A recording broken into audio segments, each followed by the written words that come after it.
Hello, we're back with Jocktober 2008.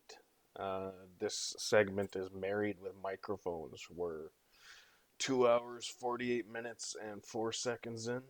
I'm going to start saying the timestamp of where we're at. Actually, I don't know why, but I'm going to do that just to make it easier for myself and anyone else who wants to also know what I'm reacting to. Okay, let's get into it. Oh. See, this works because there's married people listening to the show, so they can relate to the married people on the radio.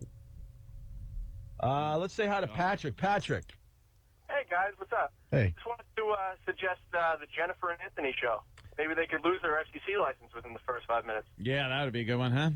That's the show I would listen to. I mean, it would suck for you, Ant. Divorced with microphones, they could call it. And then we get on there, and you don't hear us at all. You just hear lawyers talk. Because you're not actually allowed to talk to each other and hammer it out. So it would be lawyers talking to each other as I sit there and clench my teeth and drink excessively. Yeah. We should do divorce with microphones. Divorce Is there a with couple microphones. out there willing to do divorce with microphones? And not that friendly friggin' we got a No. divorce and everything's dandy couple. No. We want sheer hatred between the two of you. Ooh, that would be great.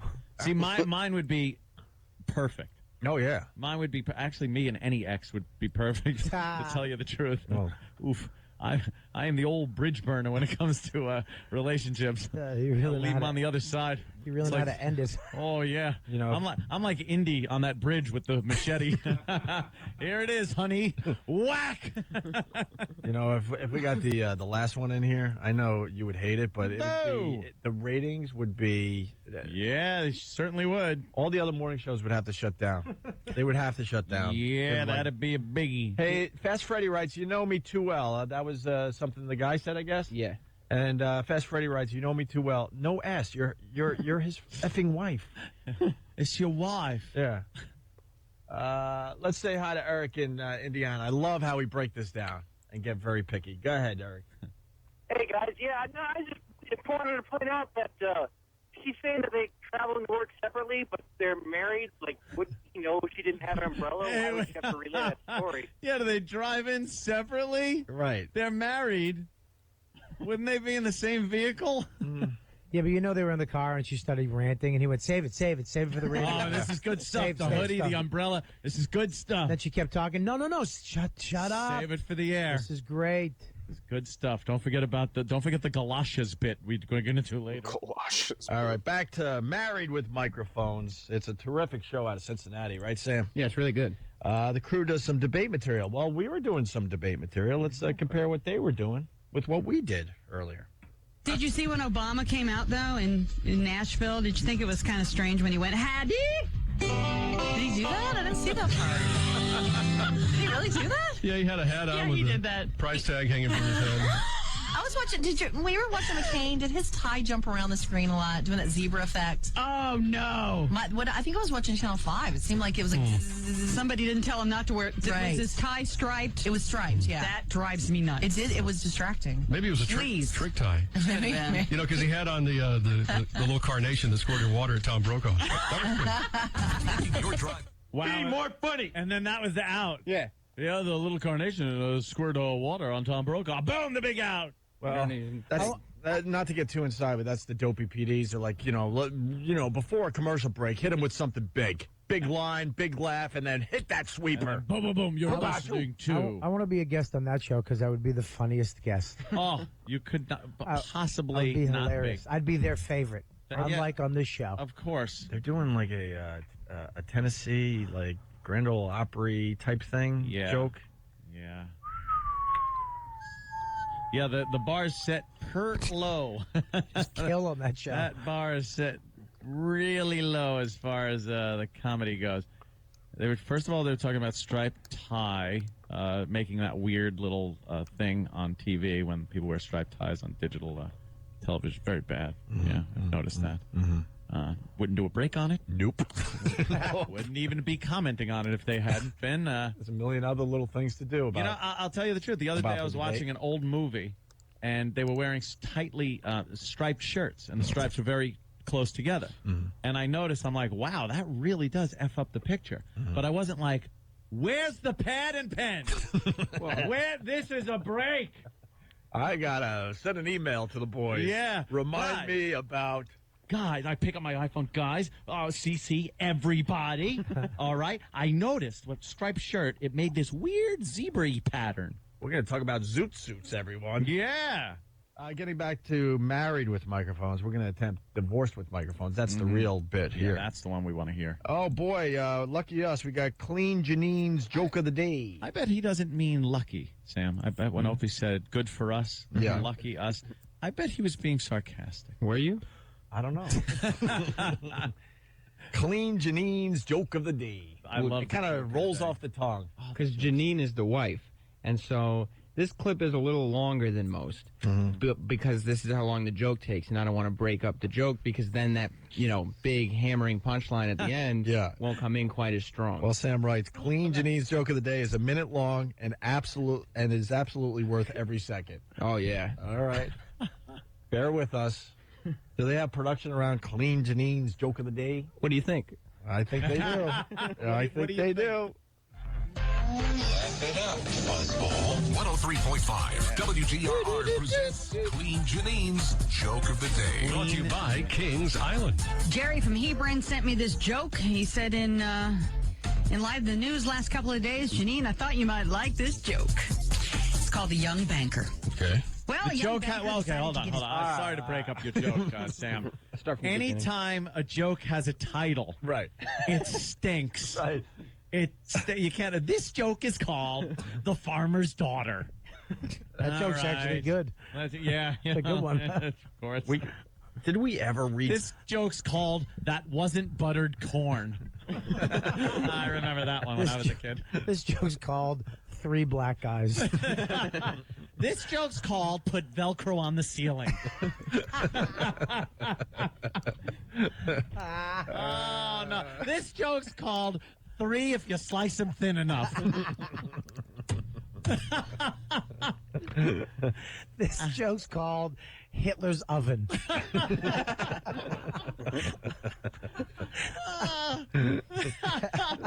This joke is called "Their Eggs." Thank you. Wow. SB, yeah. SB's great. End of improv with that. End scene.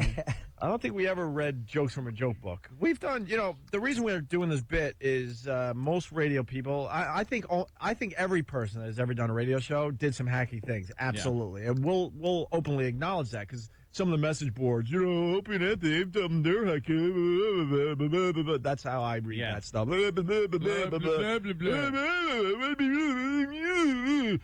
CC, blind CC.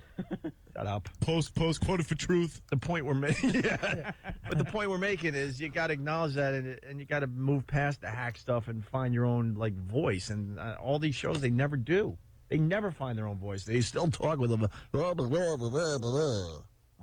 By the way, this is That's not how they're a married couple. That's not how the guys talk when they're in their home.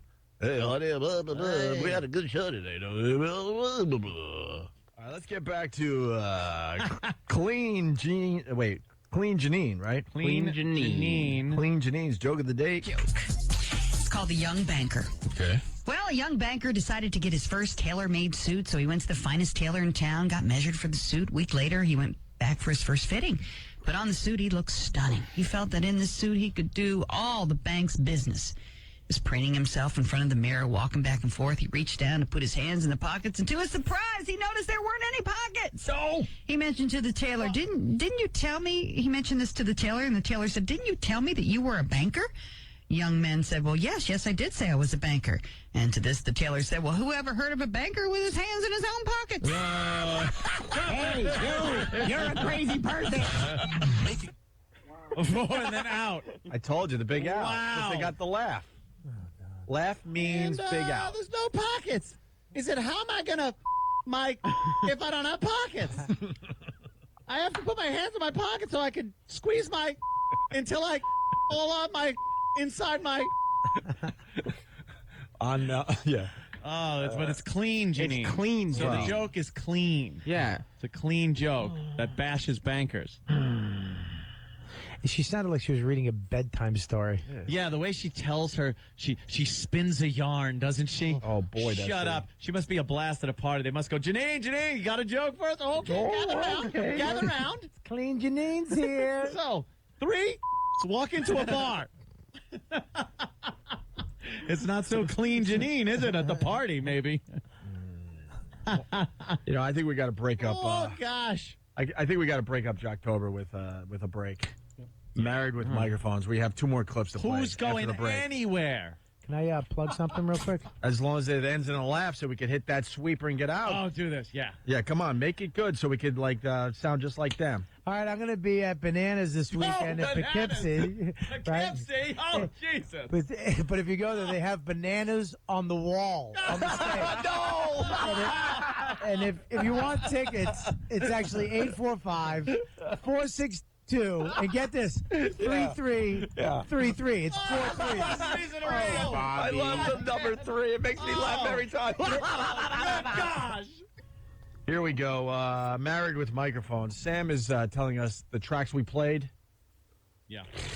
Nothing compared Me to a bag of shells? compared to the next 2 we play here to finish Right. up today's Jocktober bit. Well, those were the opening acts, but I really wanted a body of clips that kind of displayed all different elements of the show. You're Justin, too. Why? Why do you always say that? Because you make it sound like they're good. Sam saves the bit by adding his sarcasm. So continue, Sam. Well, so I mean, I think these last 2 clips are really kind of what makes the show. I saved, because everybody's still asking, is she or isn't she a hole? Yeah. We'll find that out at the end of the clips. Oh, nice. That's something that we saved till the end. Gotcha. Well, the married couple bickers on the air like a married couple. This is why married people don't work together, right? Yes. All right. Married with Microphones out of Cincinnati. But that's not all. Our latest Bengal song is on the way, too. It's coming up right after the news, because we always have to get Angie's approval. Wait, if they're saying the latest Bengal song, that means they have lots of Bengal songs. Wow. Yeah, they specialize in songs about the Cincinnati Bengals. But going with Patrice's logic, the Bengals are one of those teams that are just thrown in the league, so the really good teams have teams to play. But they got mad songs.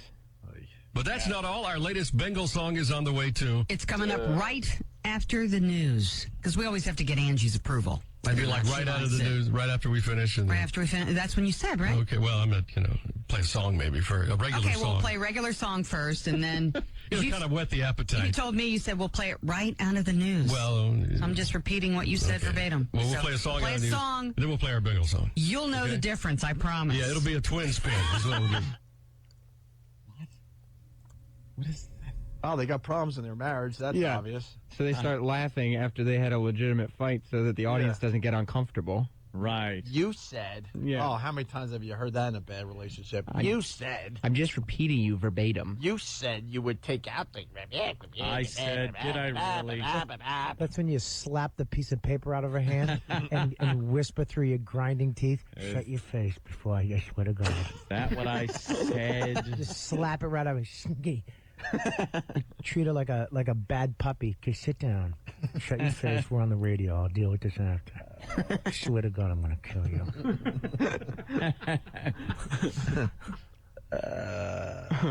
Wow. You ever just slap something out of your chick's hand? My girl got me decaf Travis. coffee that I didn't want. Muffin. She got me decaf coffee that I didn't want. It just Folgers. Well, she gets the expensive little pods. I walked up. I go, I don't like that. She goes, well, that's all you get. I walked over. I slapped it out of her hand. Whack! Is that all I get? Huh? Is that all I get? That's not what I get. I get what I want. She buys crap. Huh? I buy the expensive stuff.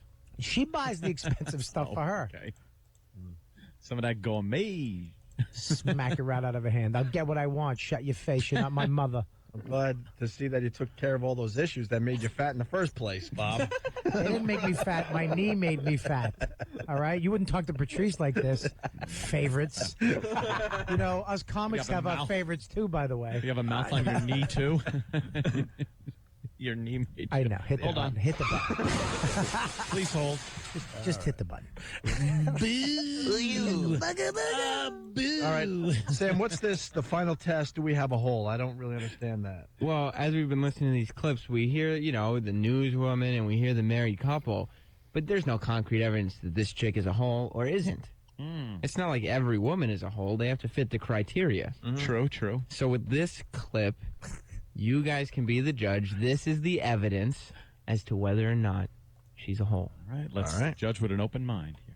$1,500 for food and stuff. I'm like, what kind of food did they have in the refrigerator? Yeah, that's kind of ridiculous. They must have had like 2-3 sides of beef. Yeah, some whole cows in the freezer or something. Somebody's telling a whitey is what I think. Yeah, I think so too. Yeah. They say it's one of the costliest disasters ever in the state of Ohio. Wow. Apparently right up there with the Bengals. But I want to tell you, hey, get out of here. Nice. Yeah, do you see Geraldo in Delhi? He was doing a live report.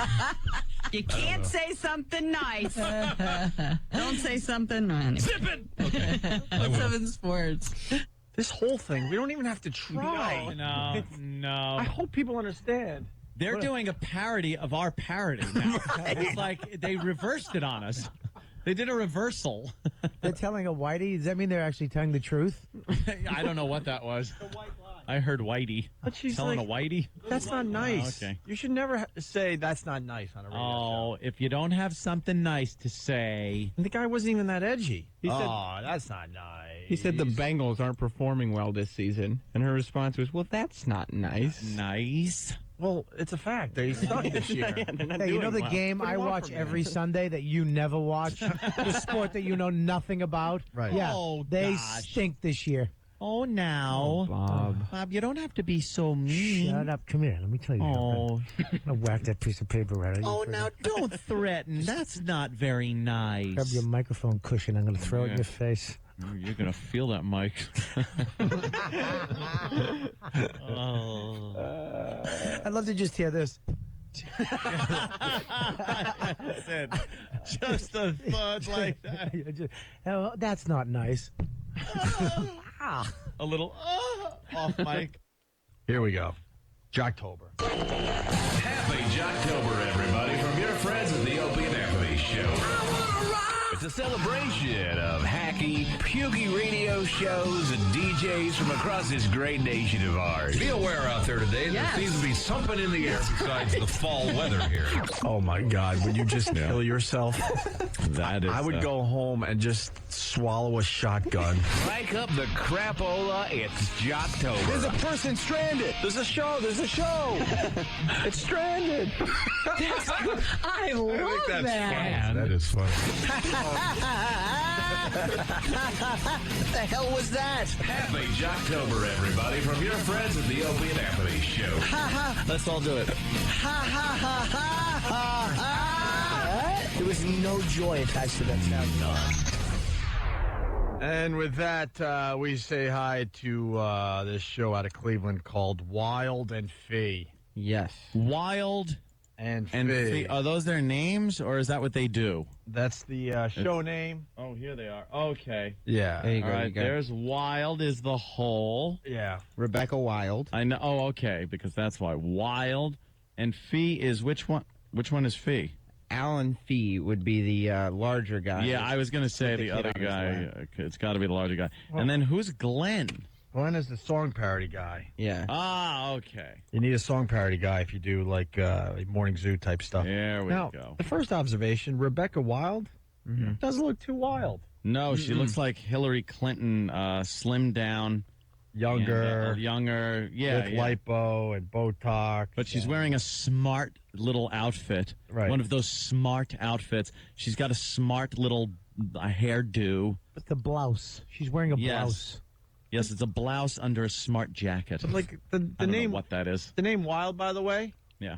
is reserved for rock chicks. So why is Yeah, this yeah. conservative mom type like doing the Wild name? I don't know. Can't be a real name, right? Rebecca Wild. All right, we're gonna get right into this. It's song parody guy Glenn. Yeah, and producer Nick. That's like creepy gay guy. I think it's creepy gay kid. But that's not my name either. We'll just go Sam. It'll make it easier. We could, but supposedly it was the number one Google trend, but because we're using the word gay, we're getting knocked out of the list time and time again. Creepy gay kid, happy birthday on Google. Q104.com if you want to play along at home and see the pictures of Rebecca Wild, Alan Fee, and song parody guy Glenn, and producer Nick. Alan Fee, he's the other half of Wild and Fee. He writes, this is what he said about Pacino and De Niro in the movie Righteous Kill, a movie we trashed. Because it sucked. Yeah. This is my kind of movie, and these are the two guys that made it work. He's a fan of the movie, so he had a differing opinion. The movie stunk. I was there with Pacino and De Niro, and they hated it. I heard De Niro go like this. Ugh. All right, you want to see what Wild and Fee's all about, Ant?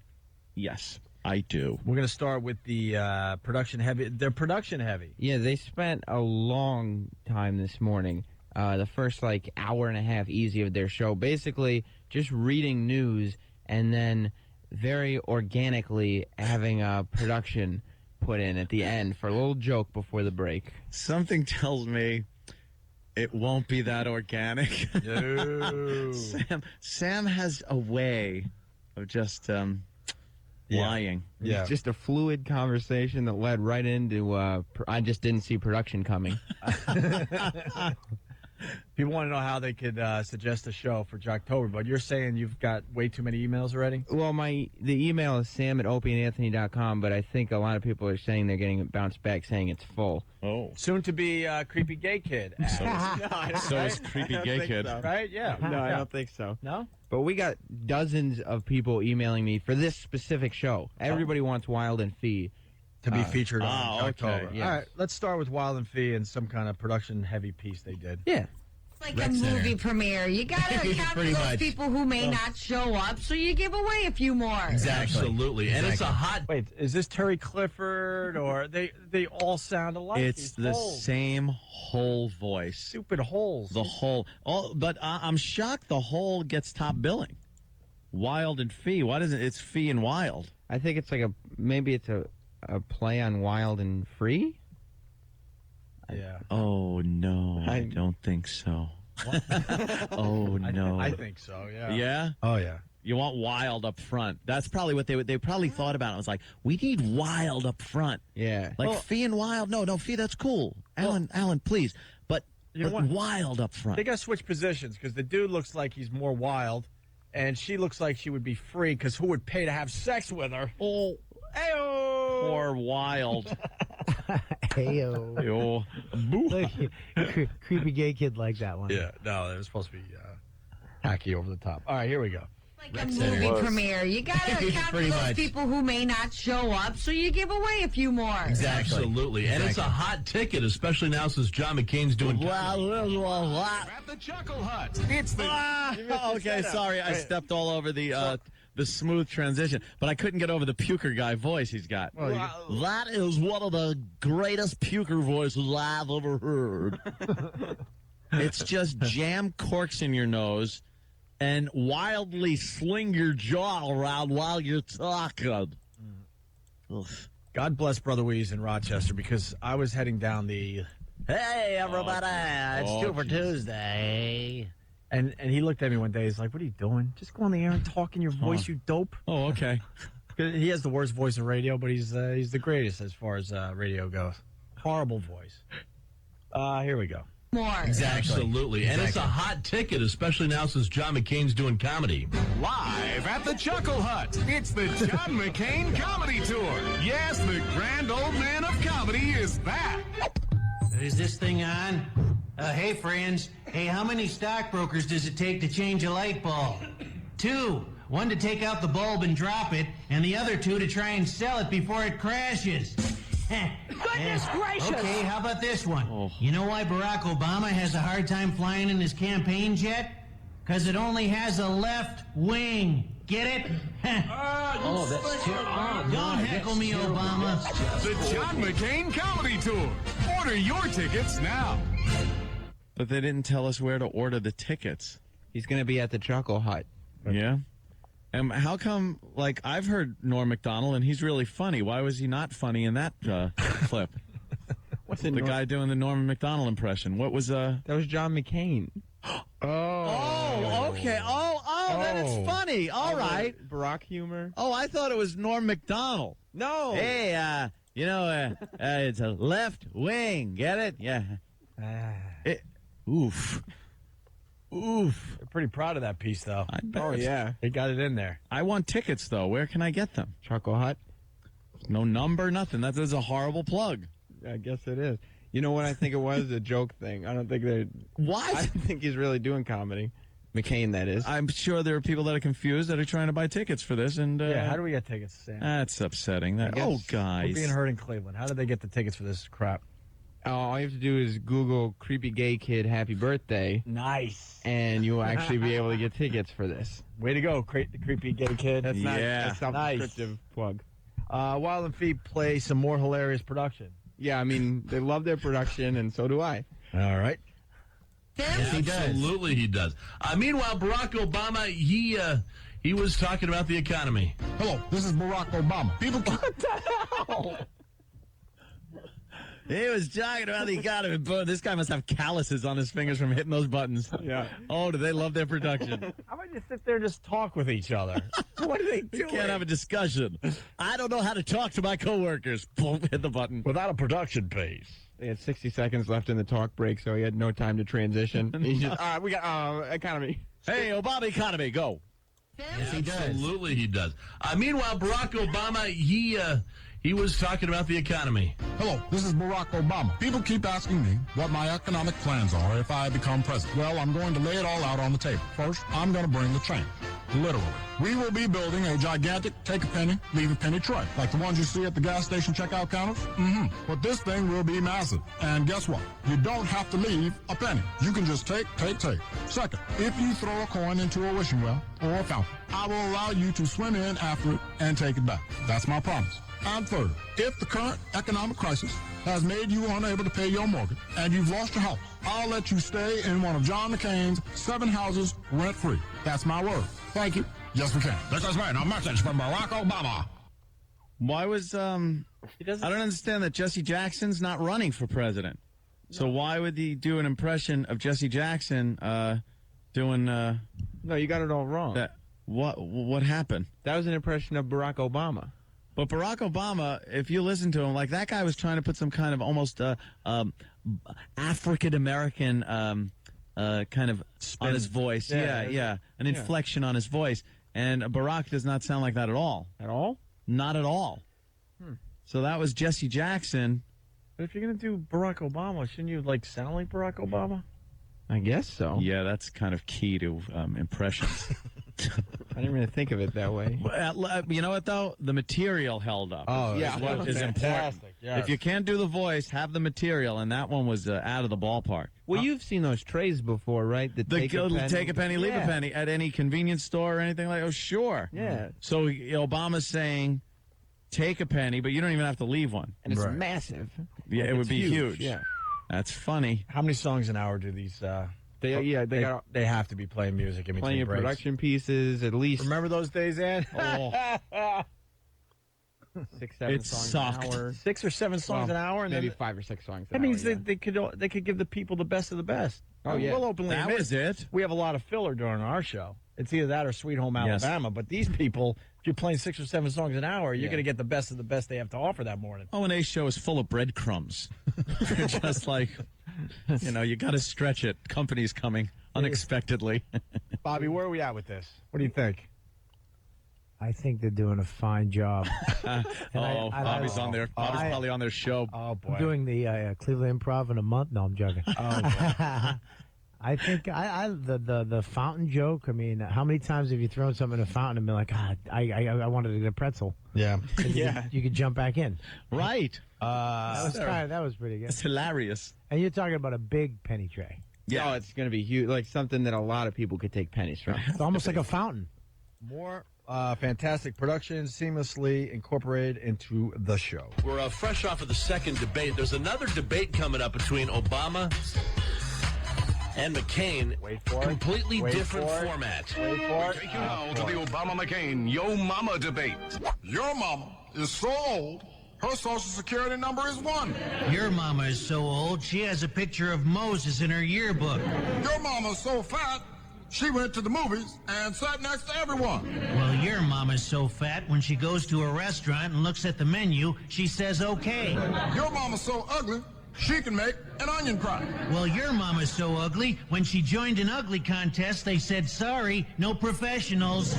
This has been the Obama-McCain Yo Mama Debates. I've been around a long time, and I need this confirmed. That's from a service. They didn't even do that. I bet it is. I'll check the morning prep service. That sounds like it's from. We're on all over the country. Is that from Prep Burger? It has to be from one of those services. What is it? What can you explain to me? You what don't a even have service to is? be creative to do morning radio. The radio station will hire one of these services for you, and they just give you material once a week. And you sit there and pick and choose stuff. So that to play. wasn't anybody on the show. I would doubt it. I doubt it because I'll tell you why. Because the Barack Obama there was pretty good, and the first Barack Obama sucked a big one. So it can't be the same guy doing two different Barack Obamas. Yeah, I think that was service. Yeah, it's just like a website where you could just download every single day. They have bits and audio clips. Scorch used to use them all the time. Yeah, of course. Doucher dressing. That was one of my own. I worked hard on this one. Kingdom of Nakedness. Scorch. Just say his name and laugh. Scorch. All right, here we go. Alan Fee talks about a controversial statement he made yesterday, and now he has to read a complaint email.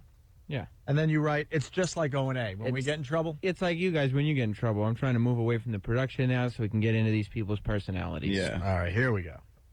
Wild and Fee, Q104.com. I made a crack that women are very concerned about finances. Where are they going to get their next pair of shoes? Right. And that inspired an email at Oh, those women and their shoes. Let me tell you, that's the way to get people listening. You got to be able to relate to the audience. So when you talk about a woman and those darn shoes, oh, do they love them?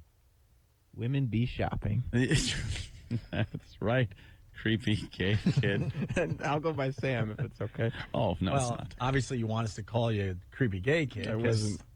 You sent an email to everybody all excited that you got the video up on YouTube and you labeled it creepy gay kid happy birthday. Just trying to get traffic up. Yeah, well.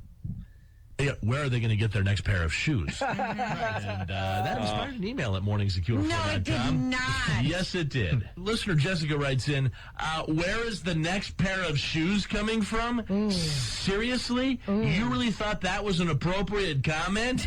Get a grip, Alan Fee. It's more likely that the women are stressed about finances because many men can't be trusted to pay the bills on time and embrace other household financial responsibilities.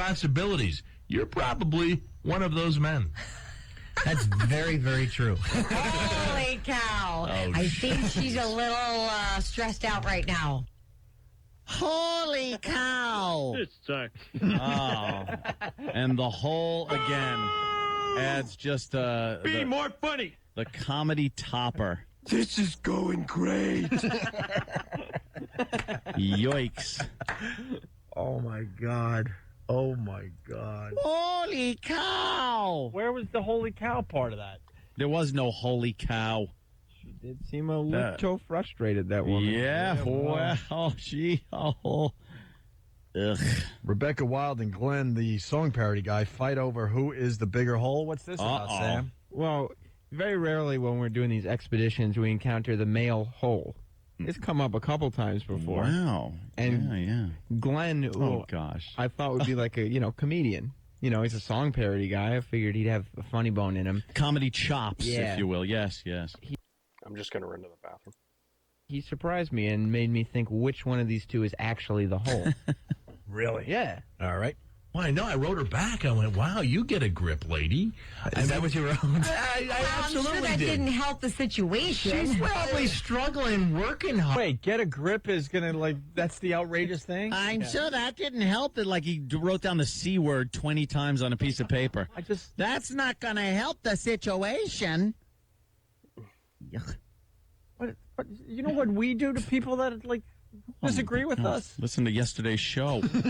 Holy moly. And that was somebody being nice. Right. I know. I wrote her back. I went, "Wow, you get a grip, lady." Is that what you wrote? I absolutely I'm sure that did. didn't help the situation. She's probably struggling, working hard, working her butt off. She probably takes care of all the finances in the house. Yeah. And guy just stands around me. I don't know how to do this whole money thing. Here's my money. And Wait, then but that you doesn't say mean get a grip? That doesn't mean all men. You know, I wrote her back. I said, "You need to get a grip. Just because things aren't good in your house, don't take it elsewhere." Alan! Well, but that's what she. I mean, that is a Our job on the radio is to echo what everyone else is either thinking or talking about over there. And if we go and we make a snide remark when perhaps the majority of the people are having difficult financial times, we need to echo that and be more sensitive. Ew.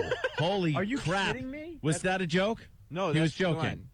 He was joking, right? He was being sarcastic like you, right? No? No. And that hole had a perfect hole remark. Alan. Alan, Oh, Alan. Oh, there you go again. You're a little too outrageous for this show, Alan. Who listens to this and goes, yes, this is my show.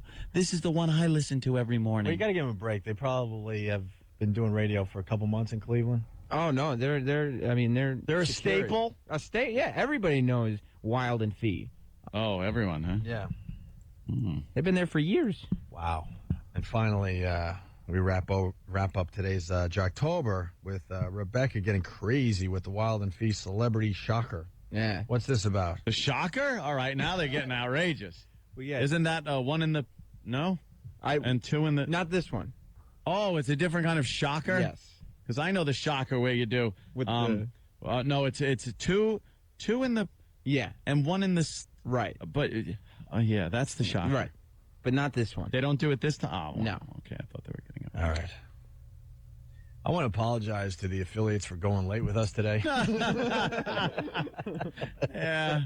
Maybe some music would have helped. Oh, my God. Where's Freebird when you need it? You are not going to believe this one.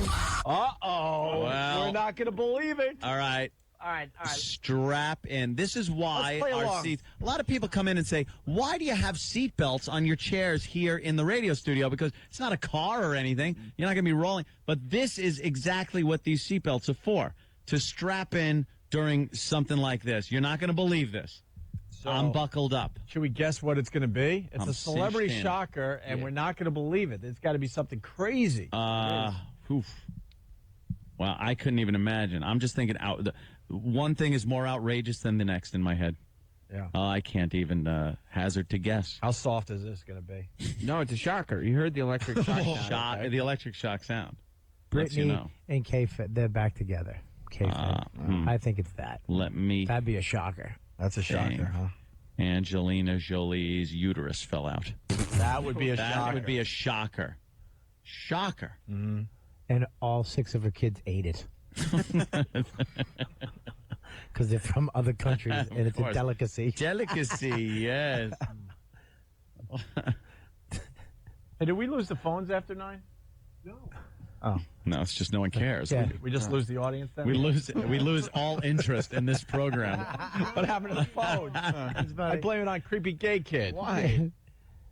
You are not going to believe this one. Q104's Wild and Fee Shocker. Seriously, this kind of stuff makes me mad. Makes me mad. Uh-oh. Cheryl Burke, Dancing with the Stars, right? Right. Adorable, lovable.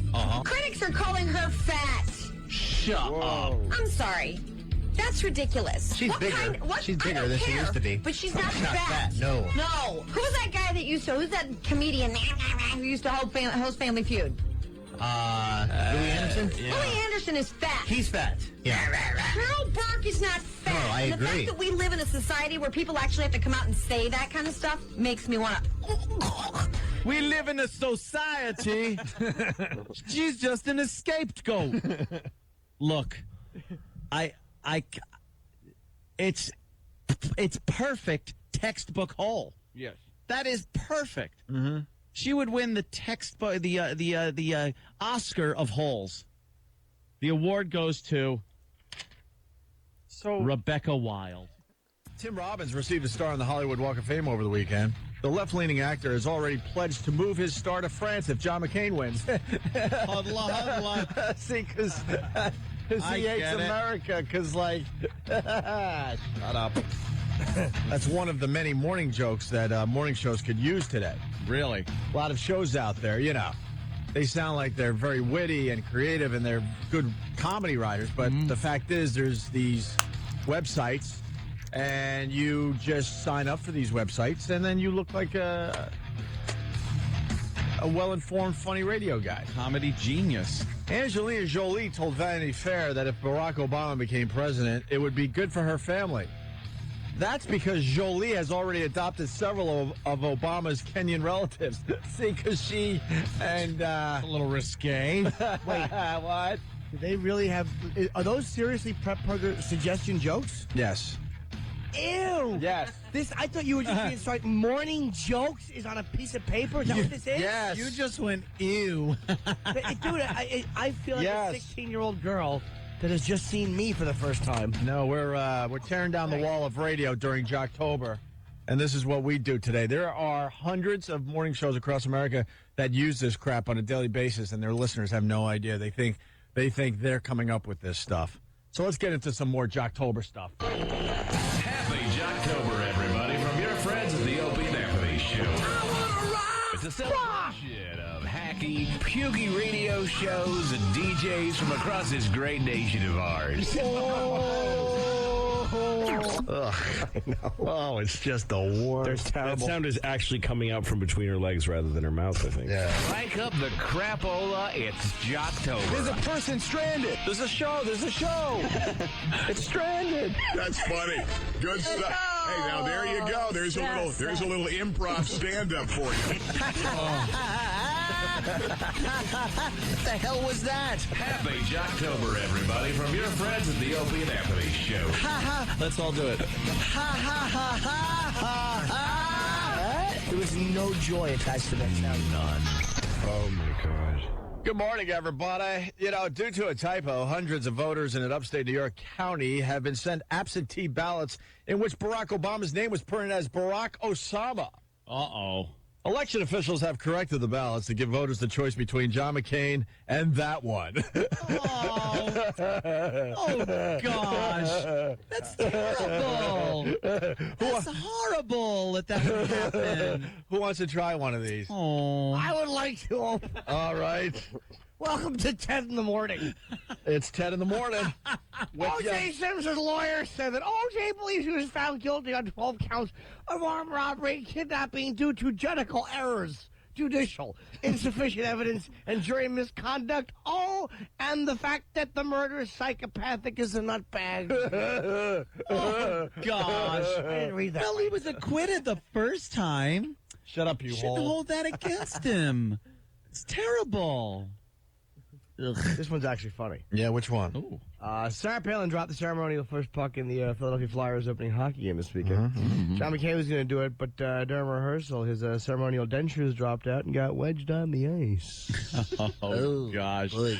Oh, gosh. Oh, boy.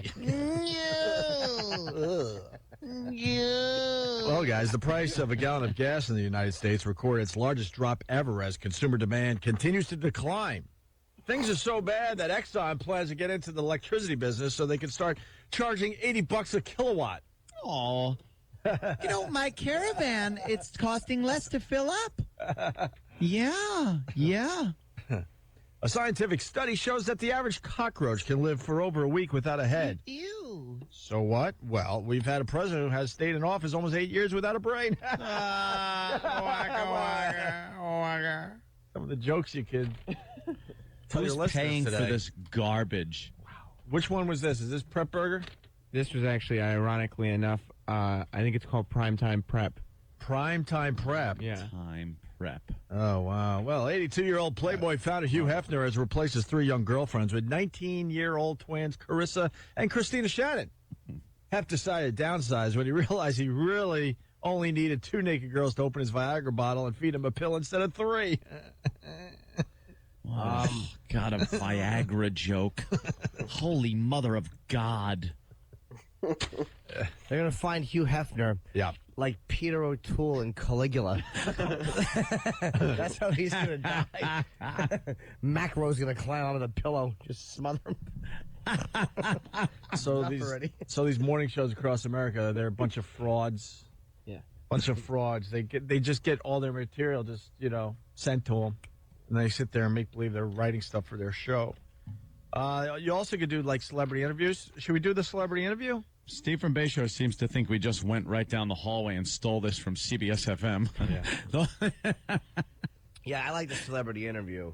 All right. Yeah. It's really cool because Alan Alda's a hero of mine. Yeah. As you all know. He's here. Yeah. Welcome.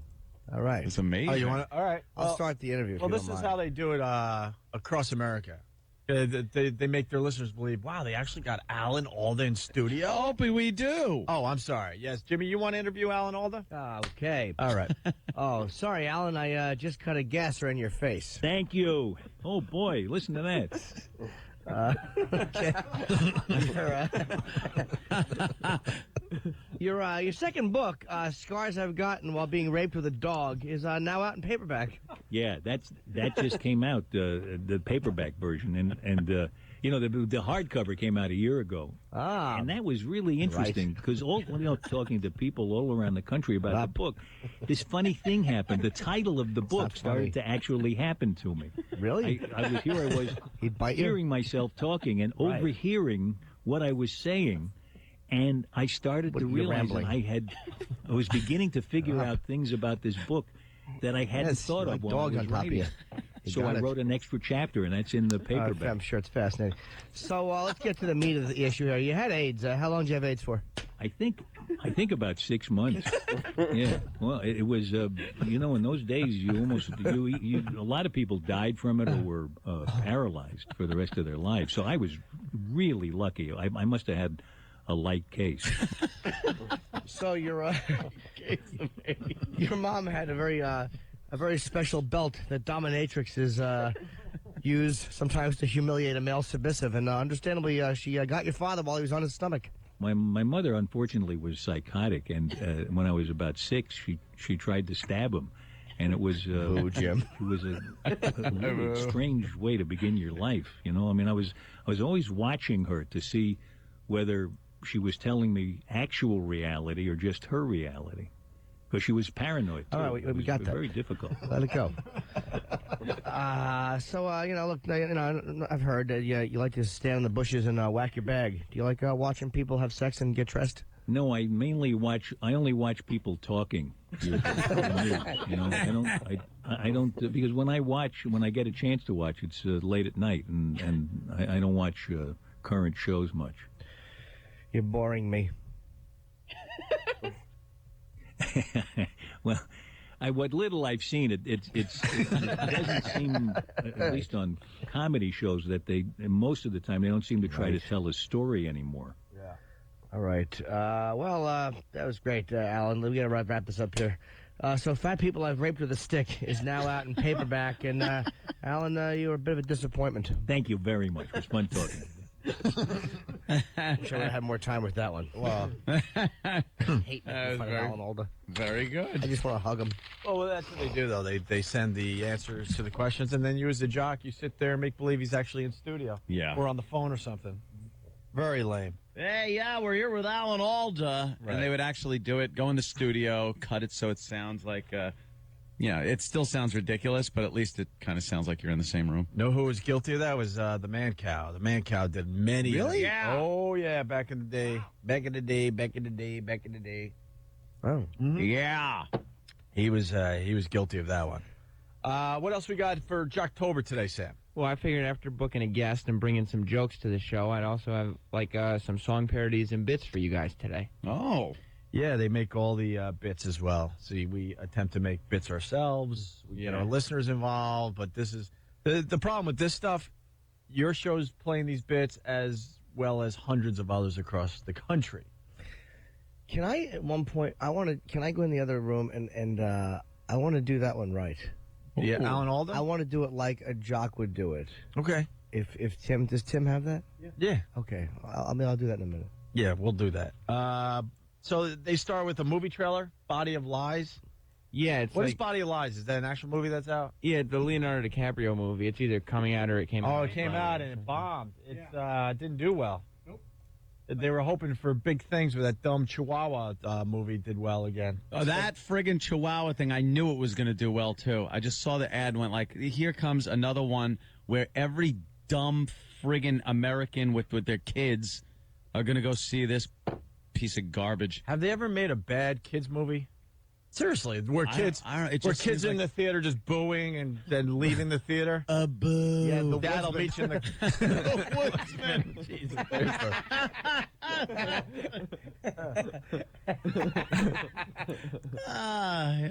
It seems like they could throw any garbage into these theaters, and they're going to come because the parents are looking to shut their little brat up for 2 hours. Yeah. Well, Body of Lies. Okay, you could play this as a little parody of the movie Body of Lies. Right, they took the name Body of Lies and put a little twist on it. A little spin-a-rooney. Yeah. Little spin-a-rooney. From director Ridley Scott comes a new movie starring Russell Crowe. You have lovely hair. Actually, it's a weave. Well, you have beautiful blue eyes. Colored contacts. A cute nose. Nose job. It's Body of Lies. And don't tell me, those boobs. Yup, fake and fake. That's Body of Lies. You want to do it anyway? Sure. Friday in theaters everywhere. I get it. She was lying about everything because she had... Well, because a lot of girls are making believe they have blue eyes when they don't. And they can believe they didn't have a boob job. And Well, she had a body full of... Yeah, we get it, Sam. All right. What's the next one?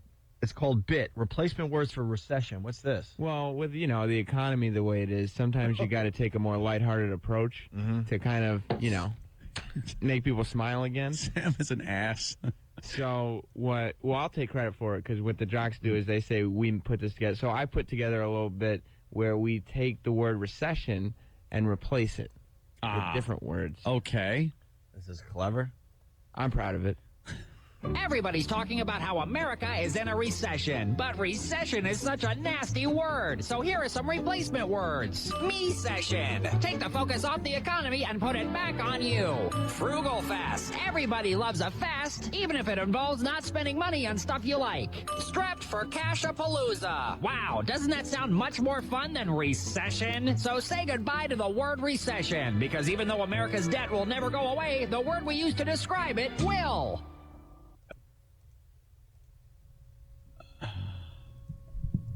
You're gonna be okay. Wow. There's shows in every city that play that. Yeah, they play it like it's their big bit of the day. And then people driving in their car and listening to that and looking at the radio just going, oh, God, me-session. Yeah. It sounds like recession, but it's about me. I can't wait to try that one at work, guys. Ugh.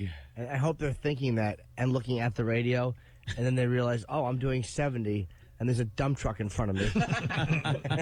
And the last thing they think of is me-session as they go through the windshield, or half of them does.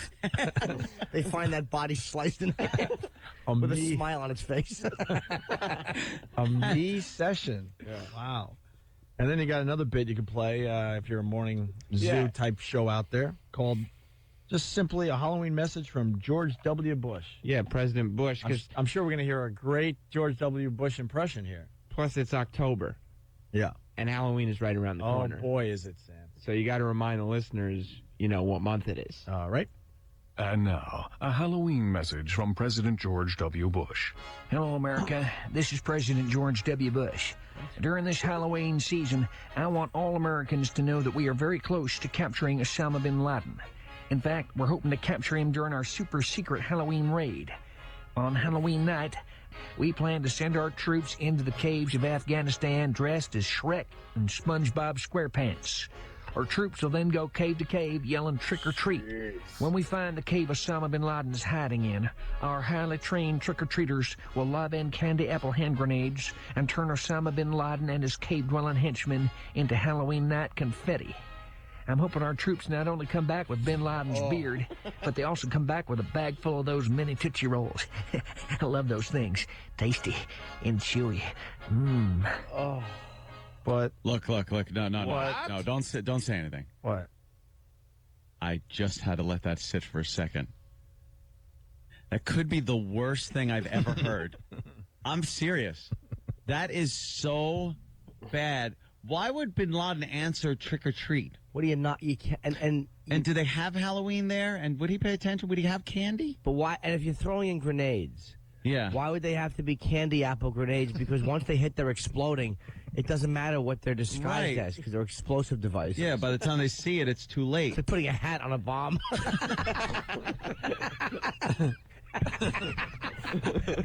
See a bomb with a hat on it. No, falling. Oh my God! Yeah, that. And what's trick or treat confetti like? What was that? It's Halloween, you know. But this confetti isn't part of Halloween or anything. It's like New Year's maybe. They thought it was good enough to put it up there on the internet. Holy God, that sucked. For their morning show subscribers. It was a good George Papard impression, though. I think we can play one more. And that's it for today. This is painful. Horrendous. It was so bad. Morning shows are playing that, man. And it's not like it's free. Like it's not like it's just you Google it and then you can download it. Morning shows pay. Yeah.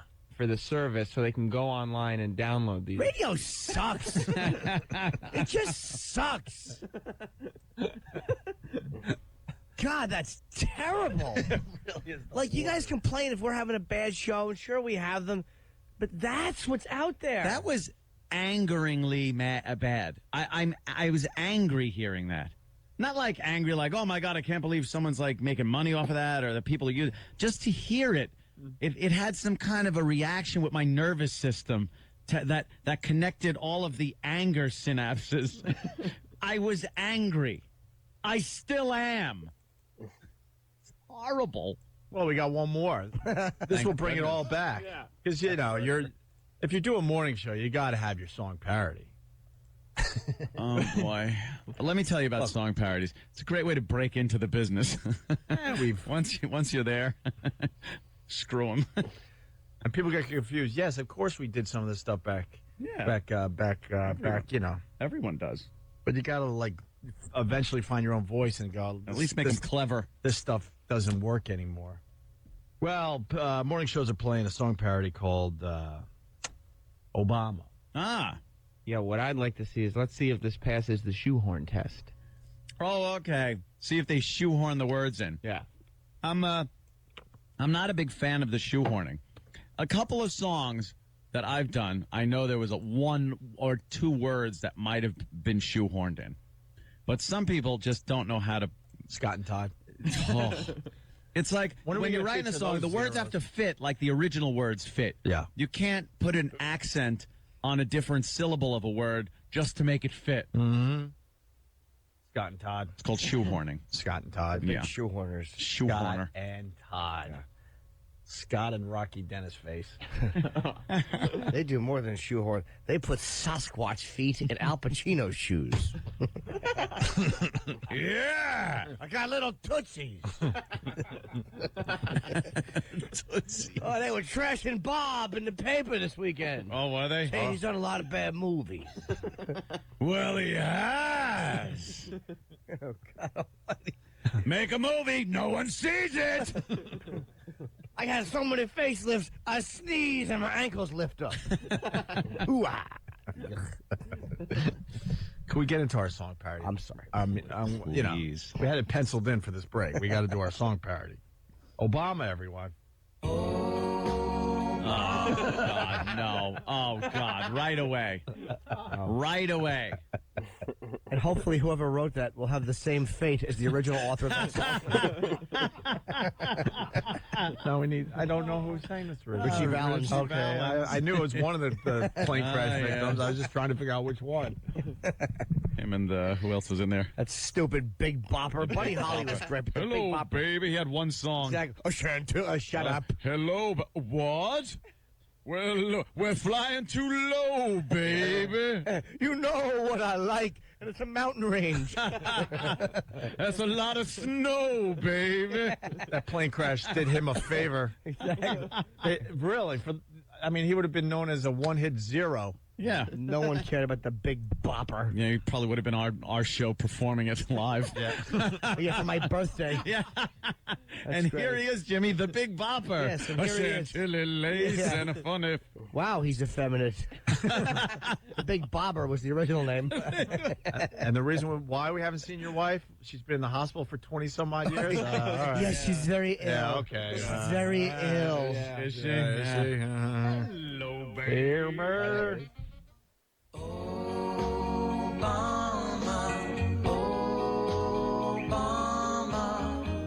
Barack is the word that drives McCain insane. McCain insane.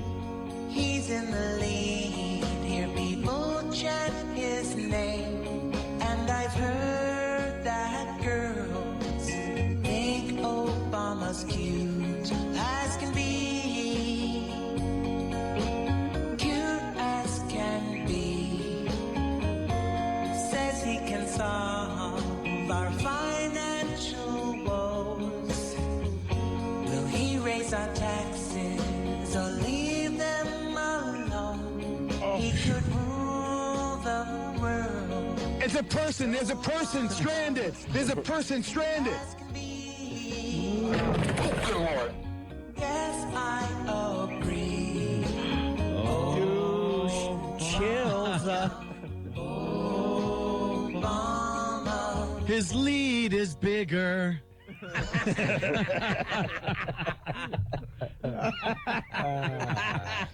Oh, and I hate to be a kook.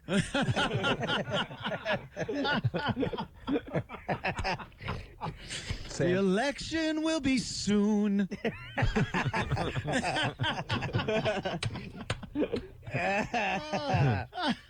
Oh, not even the rhyme for that next one. Sam, go bury this in the backyard. All right. There you go. That's Jocktober for today. Yeah, I know we have to break there. I was wondering how long it would take something like that to fly. Sam, what have you got? He's got today's Jocktober, everyone. No, he's got a spelt waif like body. Everybody from your friends at the Opie and Anthony Show. It's a celebration of hacky, pukey radio shows and DJs from across this great nation of ours. Oh, it's just the worst. That sound is actually coming out from between her legs rather than her mouth, I think. Yeah. Like up the crapola, it's Jocktober. There's a person stranded. There's a show. There's a show. It's stranded. That's funny. Good stuff. Hey, now there you go. There's a little improv stand-up for you. The hell was that? Happy Jocktober, everybody, from your friends at the Opie and Anthony Show. Let's all do it. There was no joy attached to that sound. None. Oh, my God. And there you go.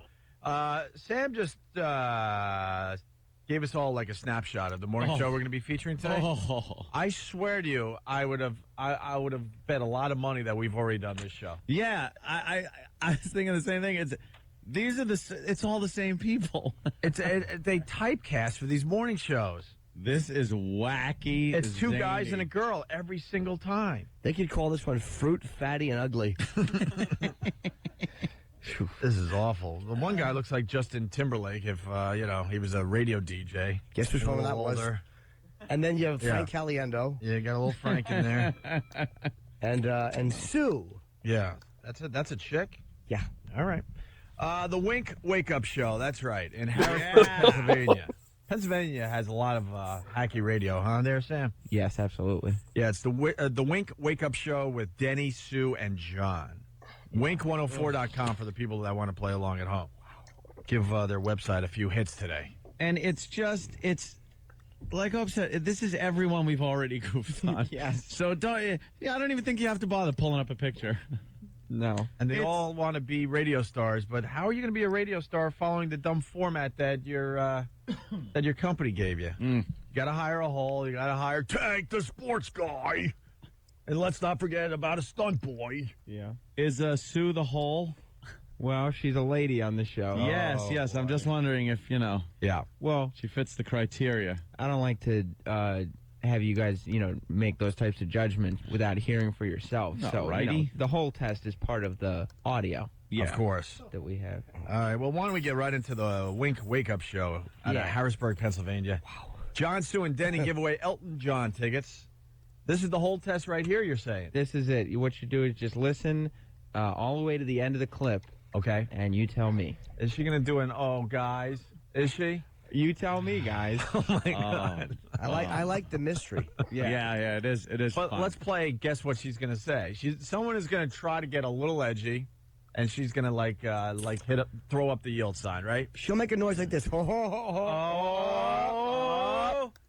Let's guess the noise. I'm gonna go with an guys. I'm going with a no. All right, Jimmy. I'm gonna go with one of those two. A no. One of those two. Oh, okay. One of you guys is right. I can't even think of a third option. Now? I'll make that noise. That's my noise. How about go now? All right, so what we got? I got guys. You got no. And you got All right. That's not a winner, by the way. All right. Well, you're in to see Michael. That was to Michael Jackson. Where's that coming from? You're in to see Elton John. Give him a woohoo. What are you talking about? You're Elton John Wednesday night in Hershey, Mike. All right. Hang on. We'll tell you to get the tickets, okay? Thank you.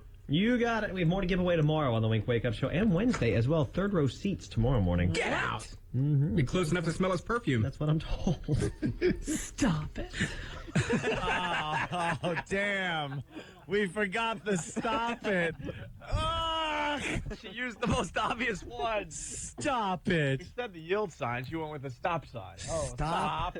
Stop what? What are those two things hanging in front of you? Humor removers? What?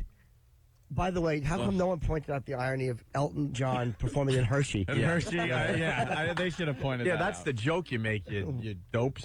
Please, the forget rocket that town again. of Hershey, Pennsylvania. Please forget that again. That's where that's where the humor could come from. Oh, she stinks. All right. Well, you're in to see Michael. That was to Michael Jackson. Where's that coming from? You're in to see Elton John. Give him a woohoo. What are you talking about? You're Elton John Wednesday night in Hershey, Mike. In Hershey. In Hershey, right. Oh. What's the highway up there that you got to take to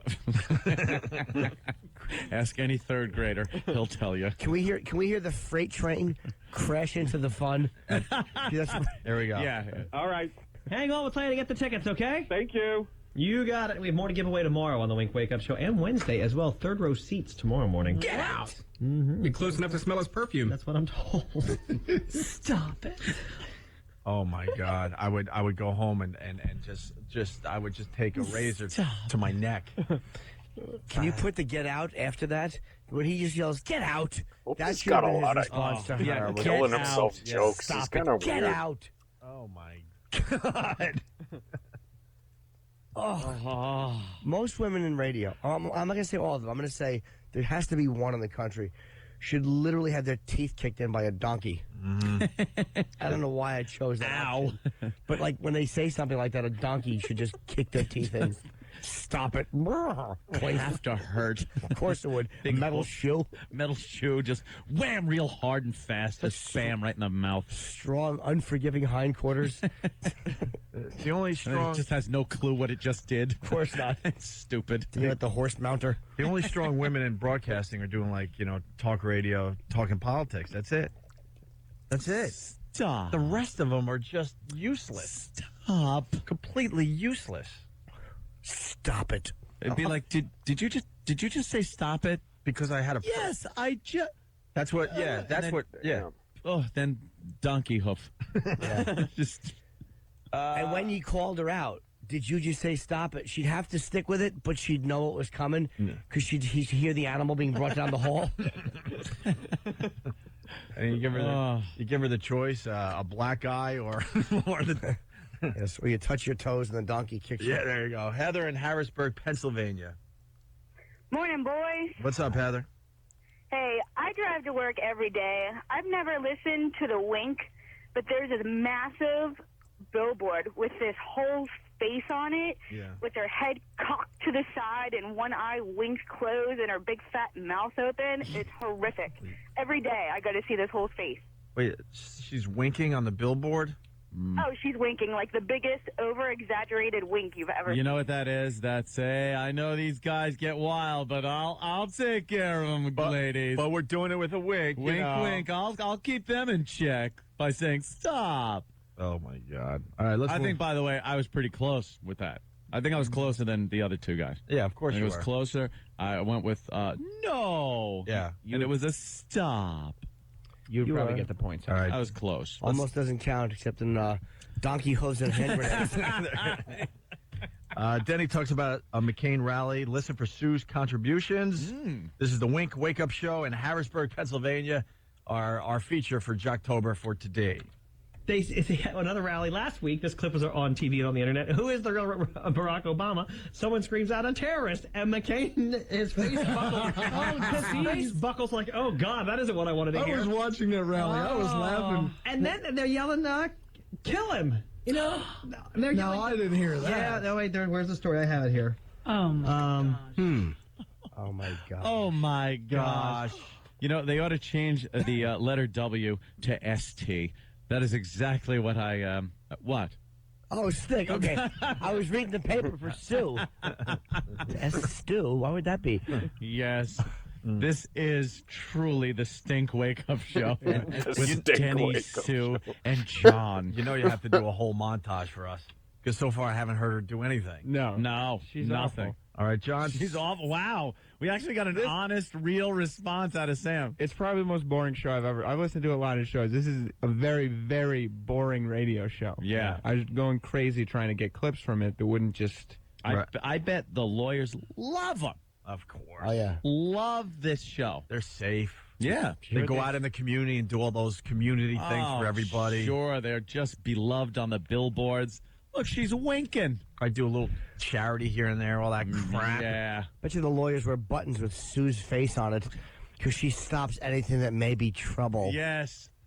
By saying stop. They love Sue. Instead of stop signs in Harrisburg, it's all just signs of Sue. Yeah, Sue. that's what she does. She stops. And they all fun. know that means stop. Everything. Fun. Here we go. John, Sue, and Denny start their Columbus Day bit. They have a Columbus Day bit. Well, yeah, I did this. Yeah, this is from yesterday's show. That's racy. So they were celebrating Columbus Day. We didn't have a Columbus Day bit yesterday. Oh. I would have done one for you guys, except I was busy listening to their Columbus Day. All bit. right. Let's listen to their Columbus Day bit.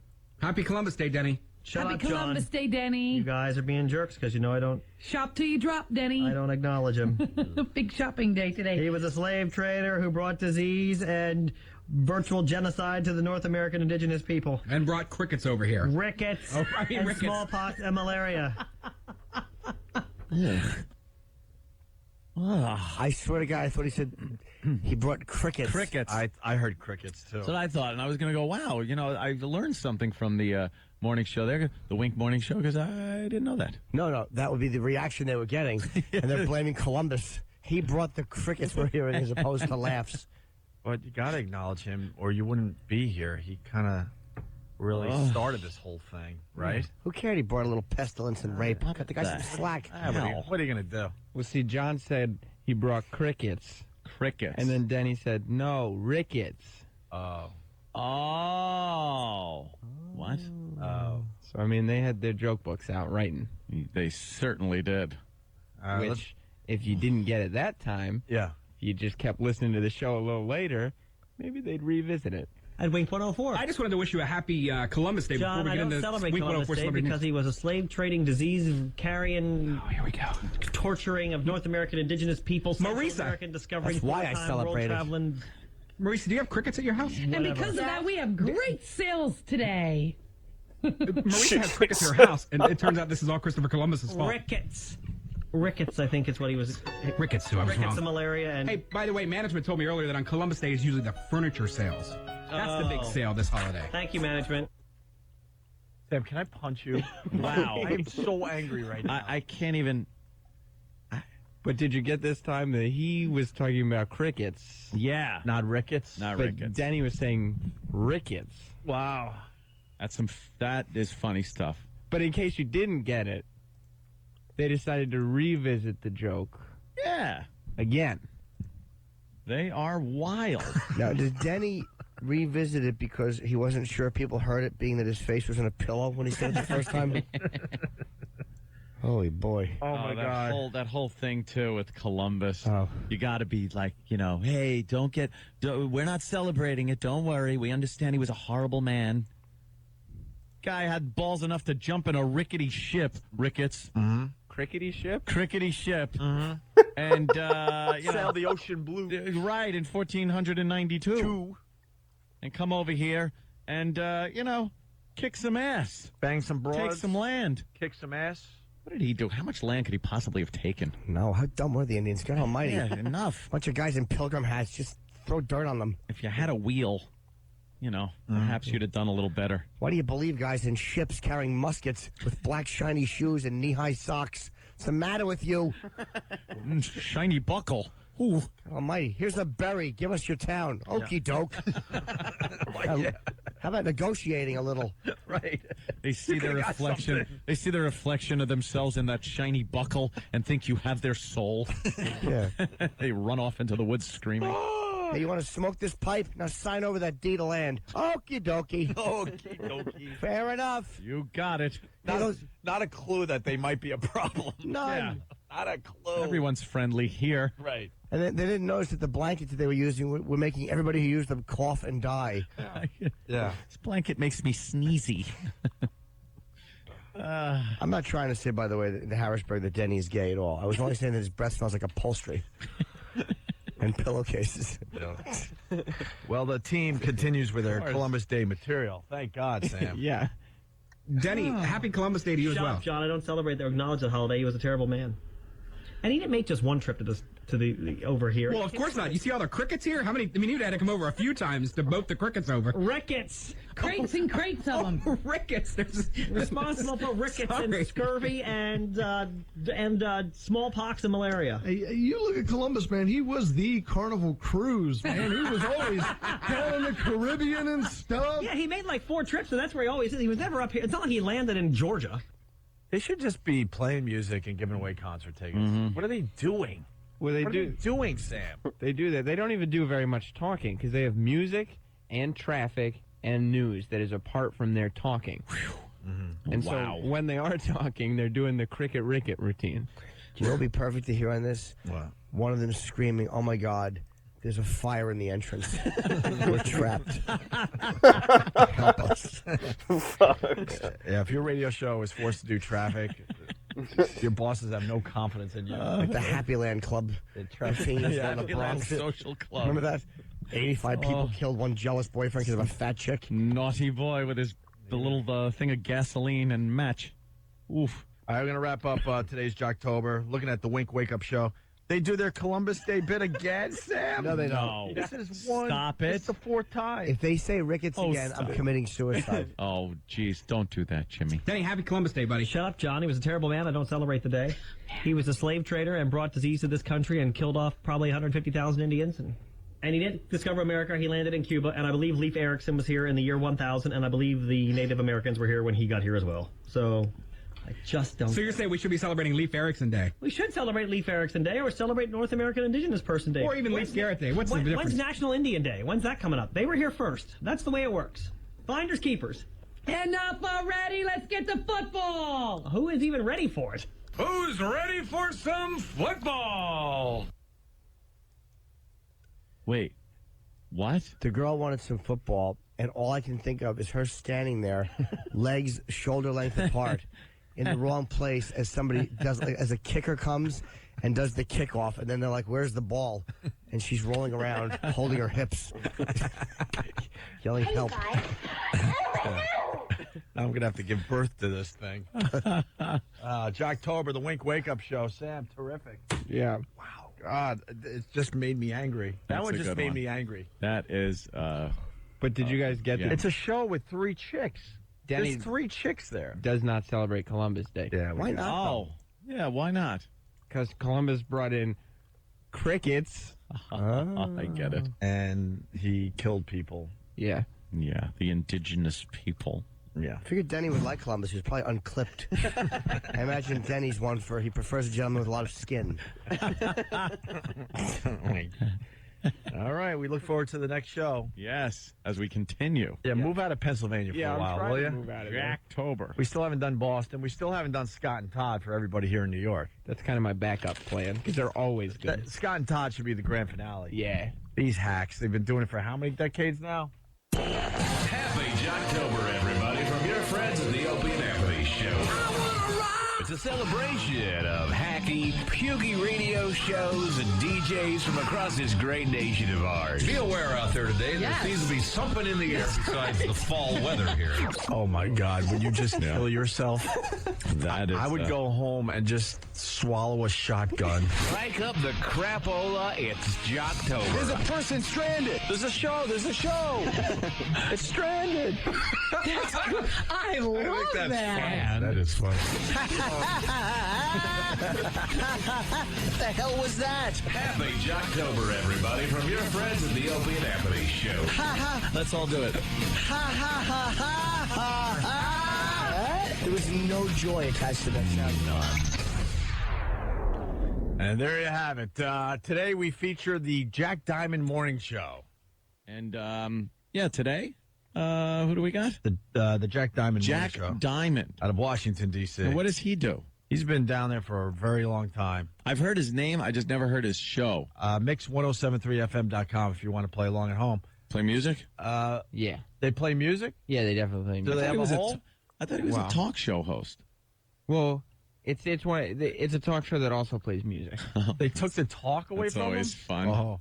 You know, we want you to start playing a record or two an hour. Yeah. A little bit of music I don't think could hurt. Yeah. Oh, boy. That means whatever talking you're doing, less of it is better. That's what they mean. They don't mean more music is better. They mean less is better. Has it gotten to the point, because a lot of stations will do this, they decide that they want people to talk less, and they force the jock to play sweepers that say, "Let's talk more music." Yeah. The Jack Diamond Morning Show. Which means I suck. That's why they're making me play more music. Let's start with the Jack Diamond Morning Show, the featured show for this Jocktober day. Yes. Jack Diamond welcomes everyone to the day and introduces the cast. Now, we, Ant and I and Jimmy, of course, we have not heard this audio. We like to hear this cold. Yeah. Let's pay attention to the date. Okay? Okay. All right. I think it's from a couple days ago. I think it might be yesterday, but it's important. The date is important. Okay, let's listen. Washington's Mix 107.3. Good morning and welcome to the 530 Club in the nation's capital, Jack Diamond Morning Show for Monday. It's the 20th day of Rocktober. Jimmy Alexander. There he is. But he works on a mix station. But it's Rocktober. You can't the 20th rock if day. you work for a mix station. The 20th day of Rocktober. What a puker. Wow. How about that voice? He's got that. The 530 Club. What is it? The 530? What's the 530 Club? Is that the name of his show? No, the 530 Club is, I guess, the talk break that comes on at 540. Because that's the time I like the 420 Club, dude. Oh, yeah! Nice. Yeah! I hope 530 is a penal code for something horrific. Yeah, lurking by a schoolyard. Right.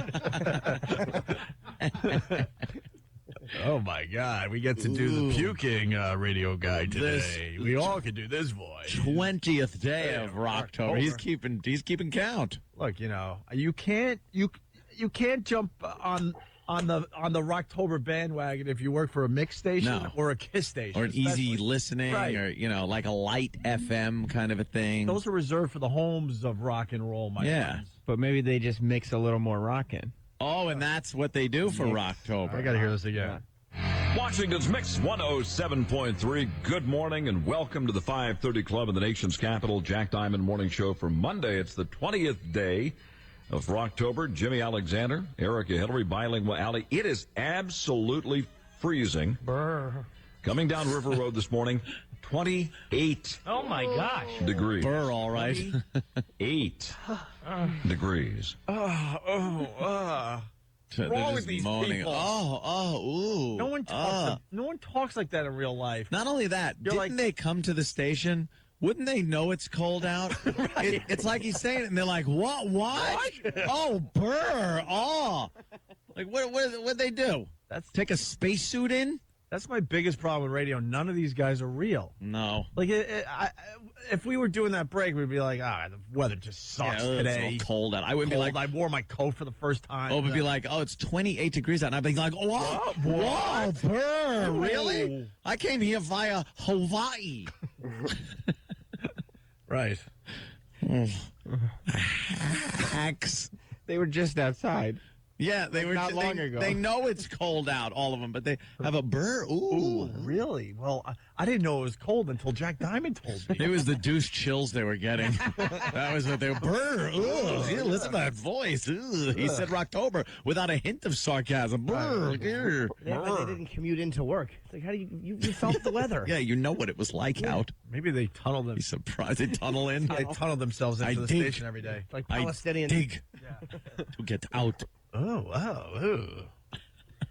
Bilingual Alley. What does that mean? I don't know. I heard him introduce Bilingual Alley and then listened for like an hour and a half and never heard Bilingual Alley on the program. Way to suck in the new listeners, you dummy. How long have you been doing radio? What does bilingual mean? I think it means it's a play on. They're trying to make believe she's bisexual, but she probably speaks 2 languages for real. Like there's nothing to it really. I couldn't even tell you. I never met Bilingual Alley. Bilingual. Erica talks English about and what? And English, can find that, E-Rock. Hopefully she speaks Greek. Greek and Against French. her will. Against her will. Bilingual. She didn't want to give Greek lessons, but her face was in a pillow and there was a big hand holding her head. Oh, Jimmy. She is their Spanish-speaking component. It's a blonde woman they have on their page there, E-Rock. You got to go on the staff Blonde? page, E-Rock. Not the Who's the dark-haired one? Wait, so she's sneaking in a couple of Spanish words? Yep. Speaking Spanglish, perhaps? A little Spanglish? Oh, what a movie. Oh. Erica talks about Halloween being hard. This is the whole test? This is it. Only for sex offenders. Let's see if she's a true hole, Anthony. Okay. True hole will do a lot of, guys. A little goofy looking, but... Yeah, she has a burn victim smile. Yeah. She's cross-eyed. Burn victim smile. She's cross-eyed. Like Doug Henning teeth. Yeah, she's smiling because someone took the vinegar out of the room.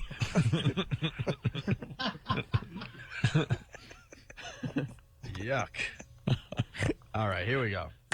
The whole test, Ant. Yeah. Listen for the yield signs, slowing the guys down. Oh, of course. Just over the top laughing and giggling and oh my. Typical hole. Yeah. Like, why is it all so hard? Why is Halloween so hard? Oh, so hard.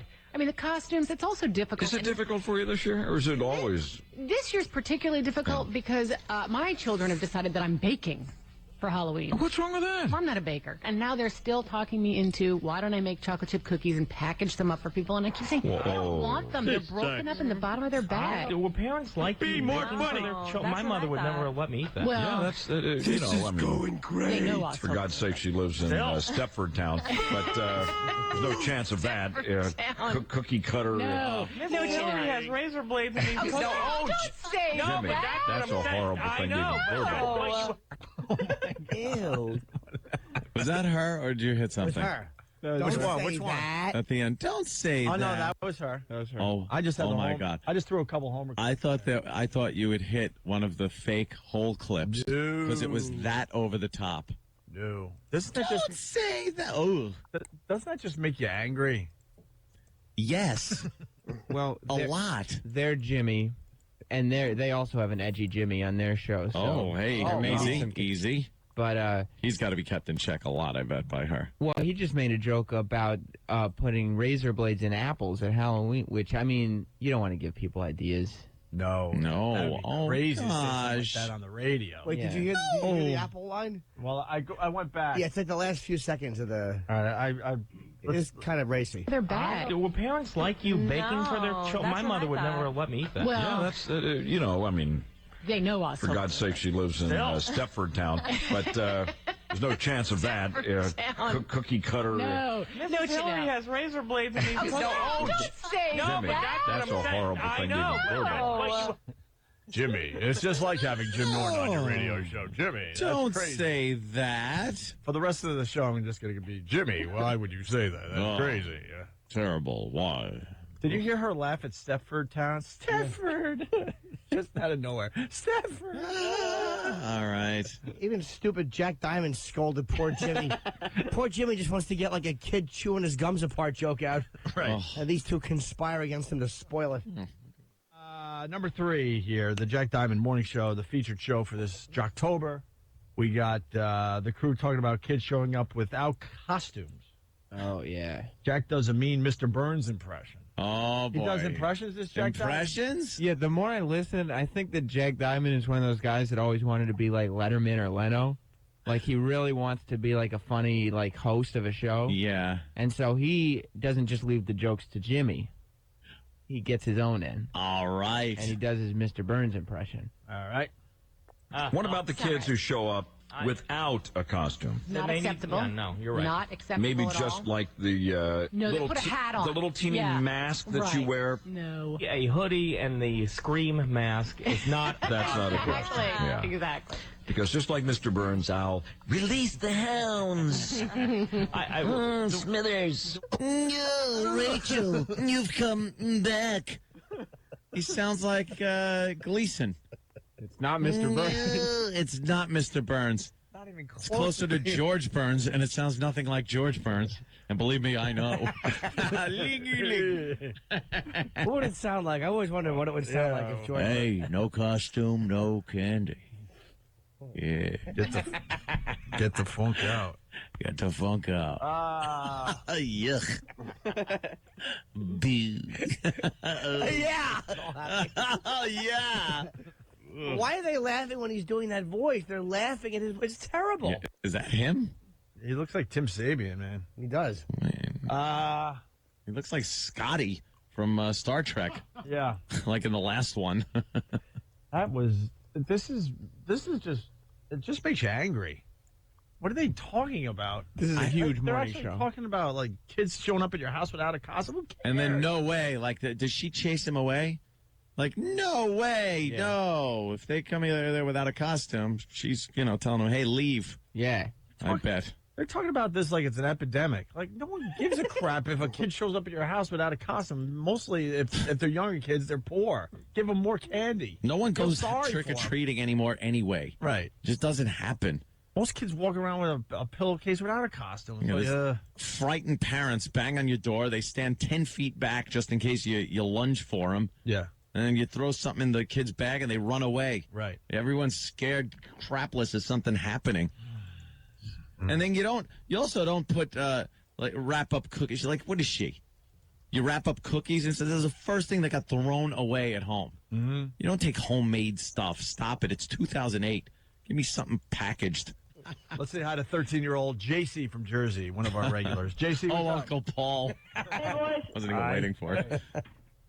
Hey, If you noticed when Jack Diamond did the impression, no one laughed. really?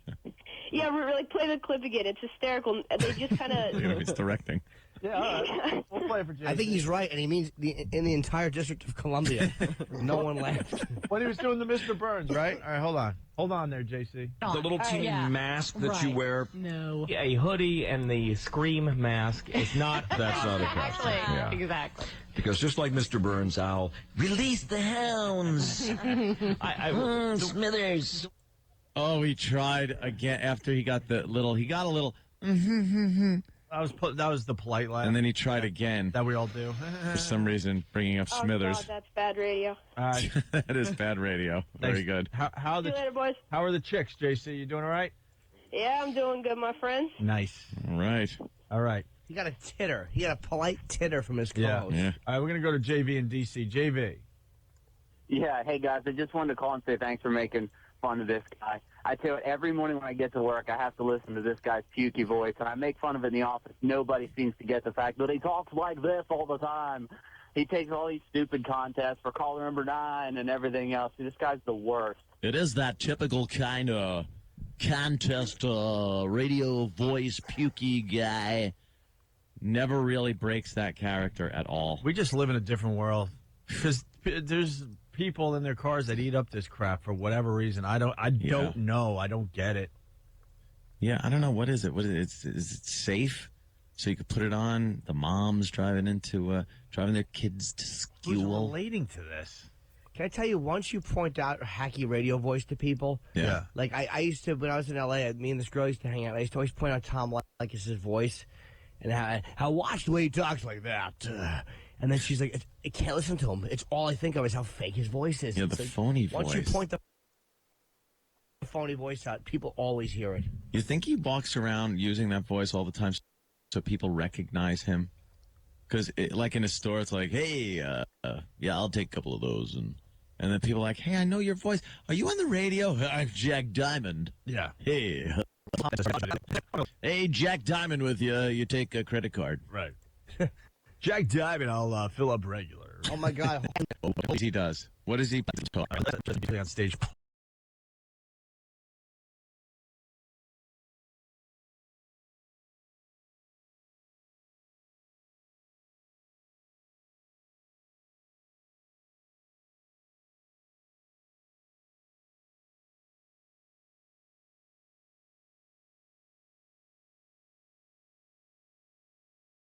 Playing. The pendulum is swinging back the other way. Jack Diamond, and this is my version of Pendulum. Why don't we take a break and we'll continue with the hacky show that is called the Jack Diamond Morning Show. For this Jocktober. That's right, Opie and Anthony. All right, let's get back to the Jack Diamond Morning Show. We're featuring this show for Jocktober. Jack starts his Cavalcade O comedy. What's this, Sam? Yeah, Did you write O? No, I didn't make that up. No? No. That sounds like a Samism. I wish I had made that up. He has a bit called the Cavalcade O comedy? Well, yeah, like I started realizing more and more that he wanted to be like a late night comedy show host. Yeah. And so he gives himself a segment where he just gets to tell jokes. And then the people on the show have to laugh when he pauses. They have to. Well, it's, You think is his jokes from Prep Burger? Some of them sounded extremely familiar. Really? Yeah. Because we explain that to the people. Like, these morning shows don't even have to do their own work. They hire a service, and their jokes are in their email every morning. Oh, is this the guy? Is this them right here? Yeah, that's Jack Diamond. I can't stand people who tuck their shirts in. All right, here we go. It just gets, oh, God, these stupid shows. I think Jack Diamond's his real name. Tool. And now, ladies and gentlemen, a man Jim Cramer calls for stock tips. Who would laugh at that ever? Why would? That's only funny if it's about a guy from Lehman who just threw himself through a window. See, that's funny. It's awful. Like Jim punched up his joke. Made it better. Yeah, you helped him out. I know. And now, ladies and gentlemen, a man Jim Cramer calls for stock tips. It's Jack Diamond on the Cavalcade. I'd rather hear, and now a man Cosmo Kramer calls for jokes. No. That's the joke, right? This guy stinks. Horrendous. And now, ladies and gentlemen, a man Jim Cramer calls for stock tips. It's Jack Diamond on the Cavalcade of Comedy. He's the mad money guy. Are you mad? Oh, they had to explain who he was. Oh, they had to explain who he was after the joke did nothing anyway. He's the guy, from the show, and he does stock things. Okay. guy. Are you mad? Are you mad too? Actually, I'm pretty happy. The stock market was up 400 points yesterday. I was pretty pleased about that. Well, John McCain was on David Letterman's show last night and admitted he blew it. It's uncertain whether McCain was referring to not showing up for the first time or actually showing up last night. Yeah. Grilled him. All right, he's reading this. That's a prep burger. This is a prep service. Wow. Washington's getting ripped off. They're paying this guy a lot of money, and he's just reading someone else's jokes that comes in his email. That's all. You can tell it's reading. That's all that prep service does. Because I was reading the jokes on the prep service website, and they take what happened on either Leno or Letterman and make some kind of joke about it. I picture these things coming in the morning like he's standing there just waiting for them. Probably this old dusty dot matrix printer. Jokes. These are going to be great. If you're listening in Washington, you should call the Jack Diamond Show and ask him if he writes any of his own material. Yeah, or does he get his entire show from a prep service? Yeah, ask him anything good from the prep service this morning? Yeah. He continues with the cavalcade of comedy. Britney Spears went on trial yesterday for driving with an invalid license. The trial centered on what state Britney called home last year. Her father testified it was the state of Louisiana, and the prosecution maintained it was the state of intoxication. And finally, doctors say if you play... As he does that joke, a gas fire should break out in the studio. Right in the entrance. They should all be trapped due to a gas fire. And they're playing the David Letterman music. I think that's the Conan music. Oh, the Conan music? right, but yeah. still. It's all the same to me. They're playing. Yeah, why would that be playing in the background? It's jokes. It's comedy jokes. Cavalcade. It's a cavalcade of comedy jokes. Cavalcade, all right. And our listeners, without even trying, are coming up with better slug lines than the Mad Money one. A man, Scott Peterson, calls for marriage counseling. They're dopey listeners, and they can write better stuff than this guy coming up They're with. calling it Steve's coin purse stomach of comedy. Not quite a cavalcade. That's Pat from Wanaki, of course. A man, Pete Townsend, calls for web addresses. Barry. See, it's easy. But this guy gets off a prep service. And finally, doctors say if you play the Bee Gees song, Staying Alive, while giving somebody CPR, where you sing it to yourself, that you have a better chance of saving their life because it has the required 103 beats a minute. Of course, chances are, if you're having a heart attack and hear a Bee Gees song, you might rather die. There's your cavalcade of comedy.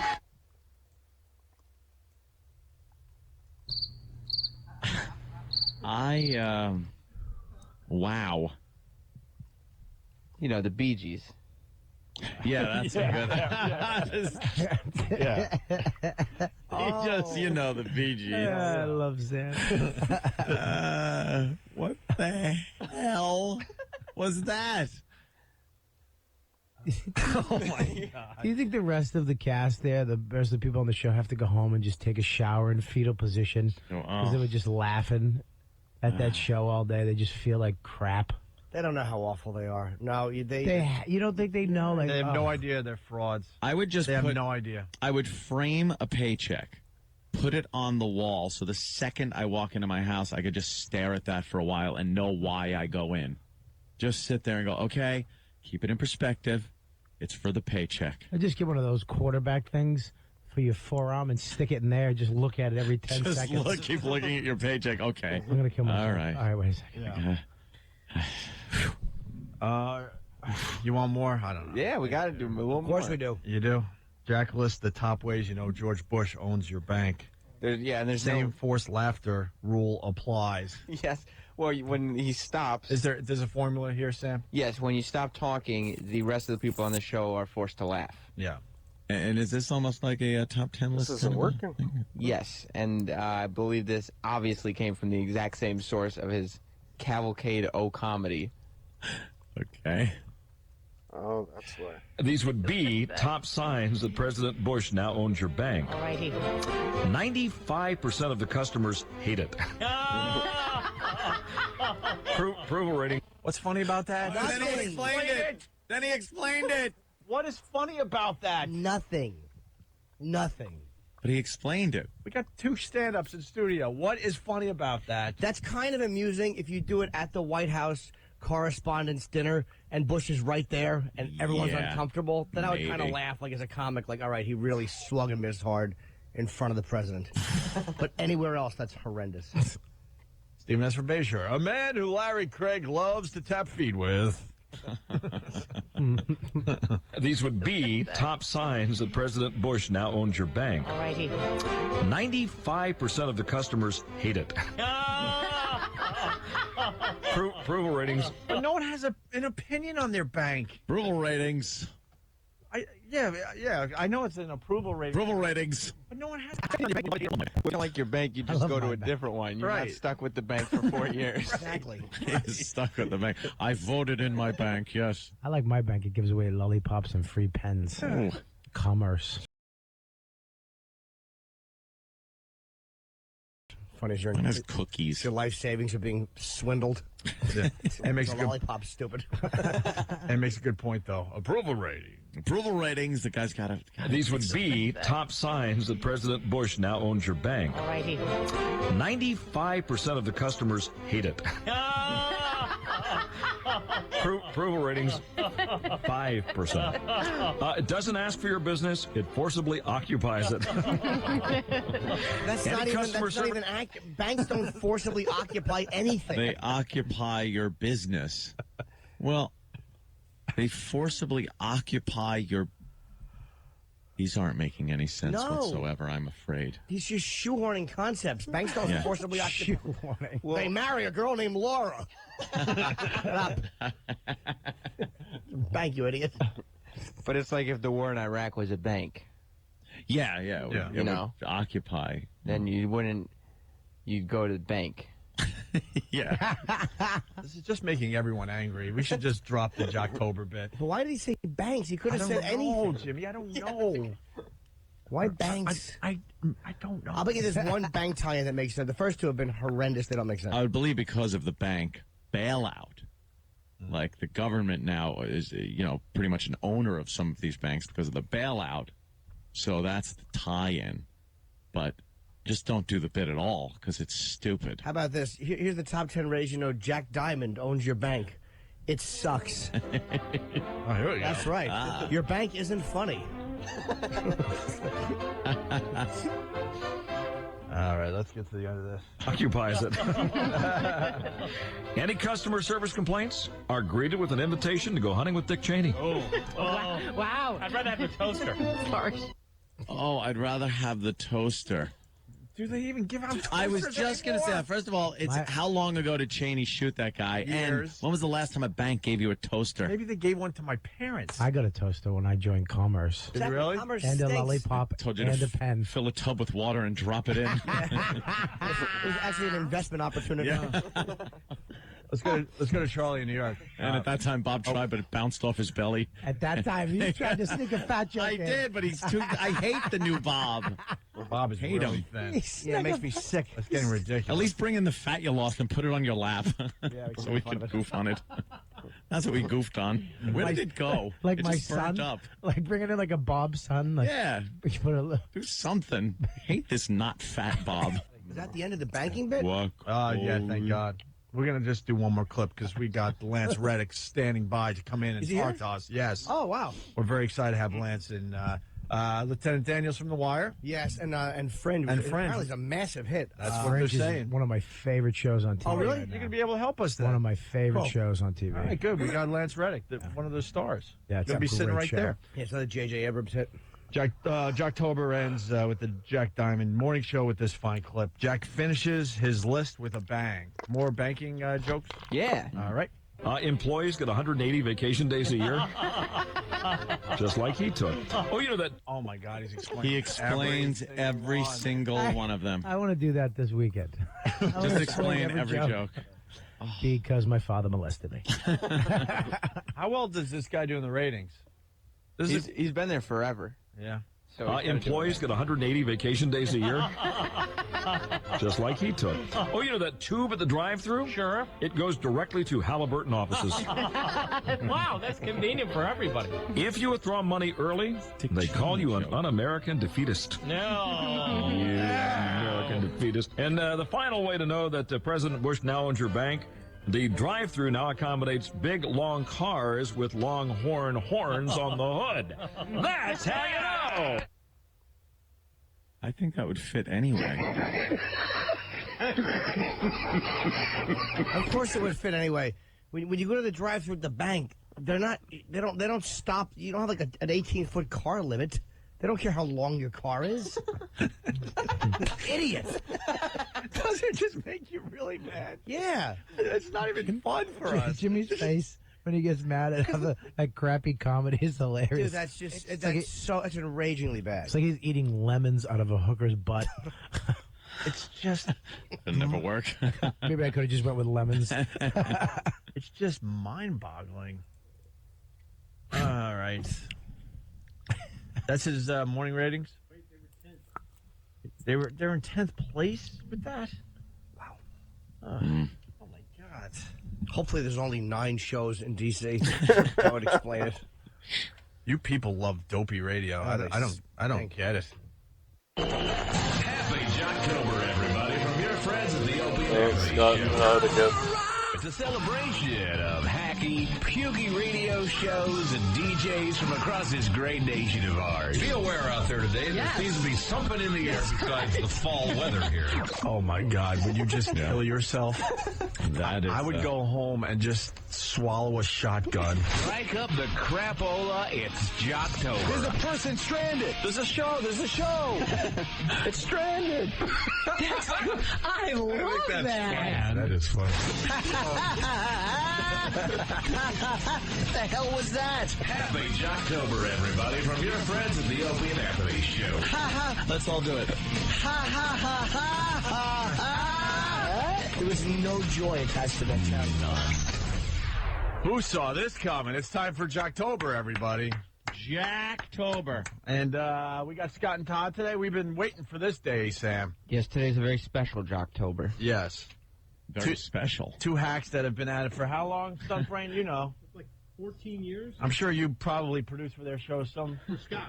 You really did? Yeah. Oh, my God. I was making a joke. Poor. That had to suck. Just going to run to the bathroom quick.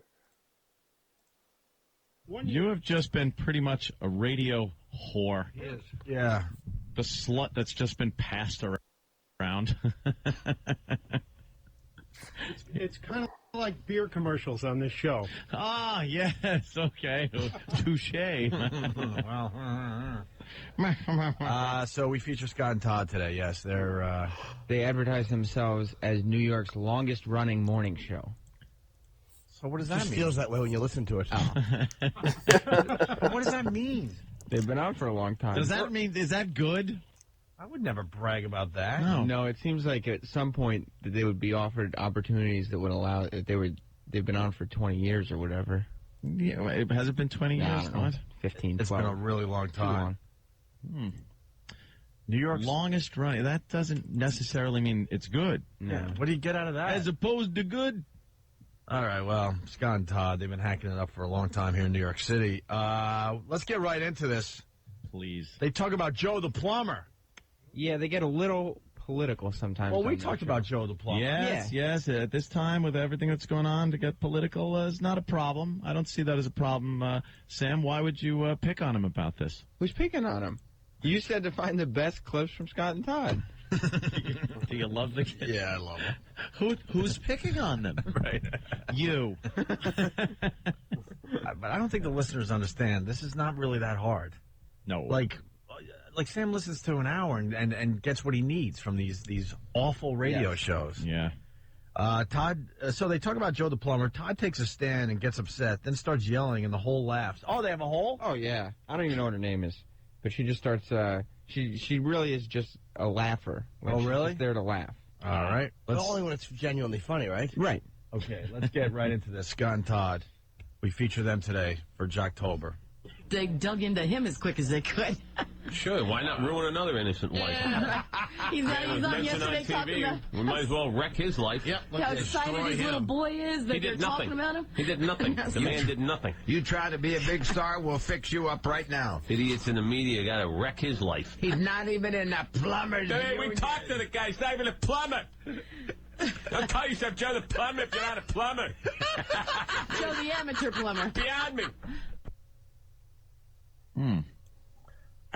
This is going great. I have a question. What the F?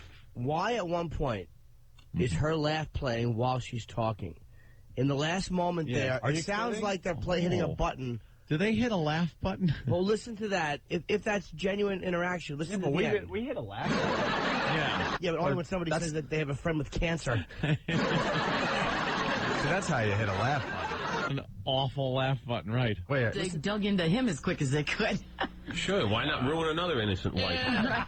He's on yesterday talking about We might as well wreck his life. Yep. how excited his little boy is that they're talking about him. He did nothing. The man did nothing. You try to be a big star, we'll fix you up right now. Idiots in the media got to wreck his life. He's not even in the plumbers. Hey, we talked to the guy. He's not even a plumber.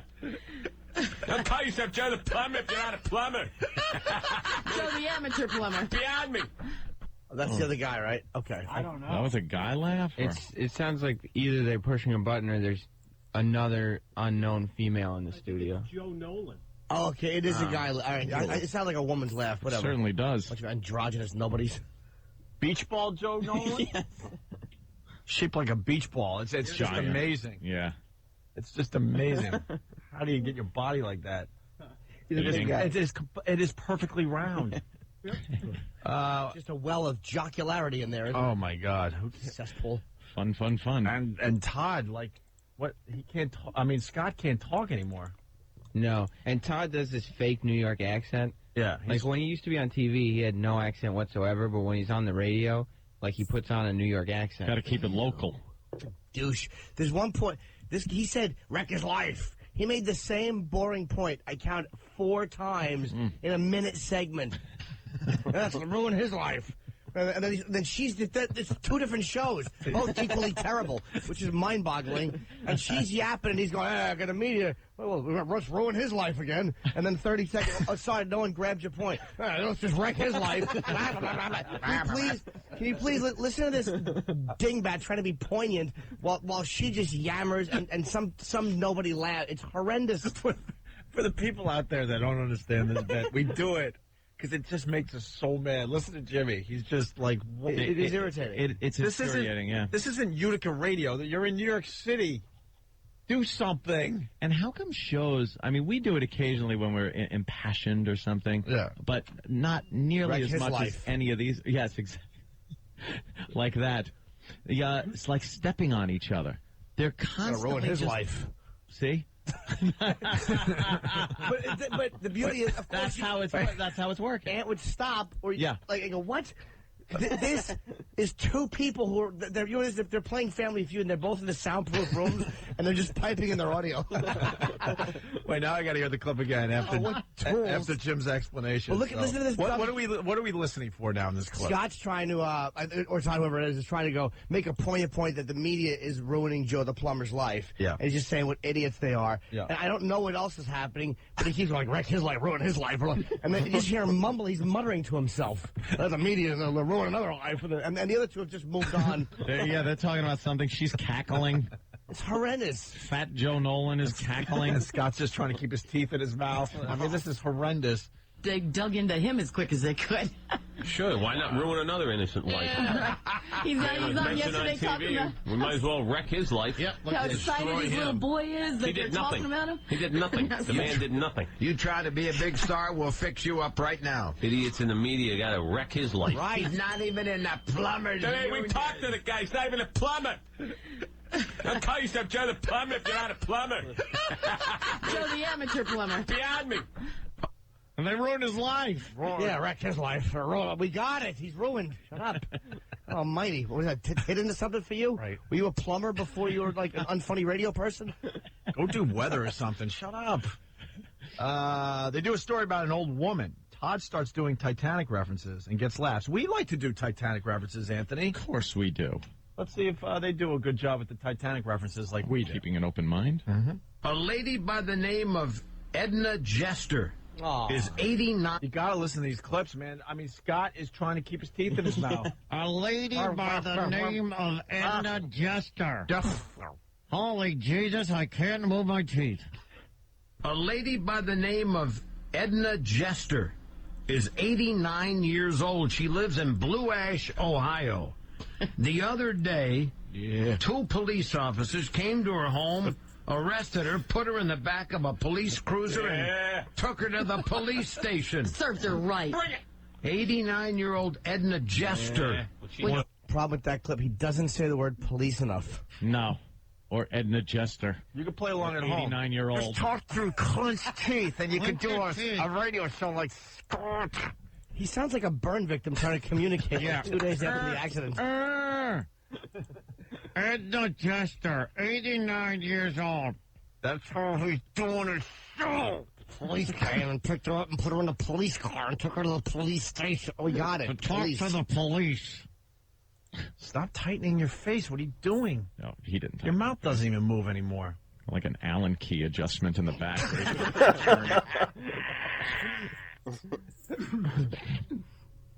89-year-old Edna Jester was arrested because she refused to give back the next-door neighbor's football. Ms. Jester was asked to return the ball. She refused. It's mine now. It's my yard. They tried to give her a citation. She refused to sign for it. I'll never let go. The kid... I didn't hit it. I'll never let go. Rose! I'll never let go. Right. The next-door neighbors... And she lets go. Right. You weren't going to let go. Wow. That was a hacky Titanic joke years ago. Yeah. About the fact that she said she'll never let go, and then she lets go of Jack, and he slips beneath the icy waters of the North Atlantic. Why? That movie came out a long time ago. Oh, did it? Yeah. Well, we do our Titanic thing every once in a while, too, but... Yeah, but I mean... I mean... Ours is more goofing on, the music. Right. And Celine Dion. Right. And the ship sinking. Renee. And the ship sinking, not, forgetting a goal. The love story at the end. Something was said in there, but so much was going on, I forgot. I wanted to comment on something, and then... It just gets you who angry. the hell knows? We got to stop this bit, I think. Why? It's just I don't know. It's infuriating. It's getting us mad. I'm sure the listeners are mad. Once a guy, I was hanging out with my friends. We were playing basketball. And this guy picked up the basketball and threw it onto the roof of another house. Yeah. And he never got arrested. You know who that guy's name was? Who? Biff Tannen. Really? Yeah. Yeah, but he also never got arrested for date rape. Yeah, true. Or trying to kill somebody with his car. Ladies and gentlemen, welcome to the Biff Tannen Museum, dedicated to Hill Valley's #1 citizen and America's greatest living folk hero. Yes, here we go. One and only Biff Tannen. Of course, we've all heard the legend. We all have. But who's the man? Who? Inside, you will learn how Biff Tannen became one of the richest and most powerful men in America. Learn the amazing history of the Tannen family, starting with his great-grandfather, Buford Mad Dog Tannen, fastest gun in the West. See Biff's humble beginnings, and how a trip to the racetrack on his 21st birthday made him a millionaire overnight. Yes, Danny? Hold on. Yeah. Can I just say that I just pulled that about 25 seconds ago, praying that Back to the Future was going to come up today so I could play that. Yeah, lucky us. What? Lucky us. Hey, wait, It's ESP. Yeah. Look what else I got. Wait, Oh, Go ahead, Dan. please. Gray's Sports Almanac. the dramatic. You need the music. I'm so happy. I have one. Of course I do. I know you do. All right. Scott and Todd, we're featuring them for this fine. Put it on the dashboard of my car. Damn it! What? I know. What does that mean? I gotta make sure I keep it in my hands at all times. What? I think in the movie... What? What do you think I'm talking about? Gray's Sports Almanac. They're terrible movies. Thank you, Jimmy. Thank you. Fantastic. They're so good. Three. All right, 3 is a piece of crap. Stories.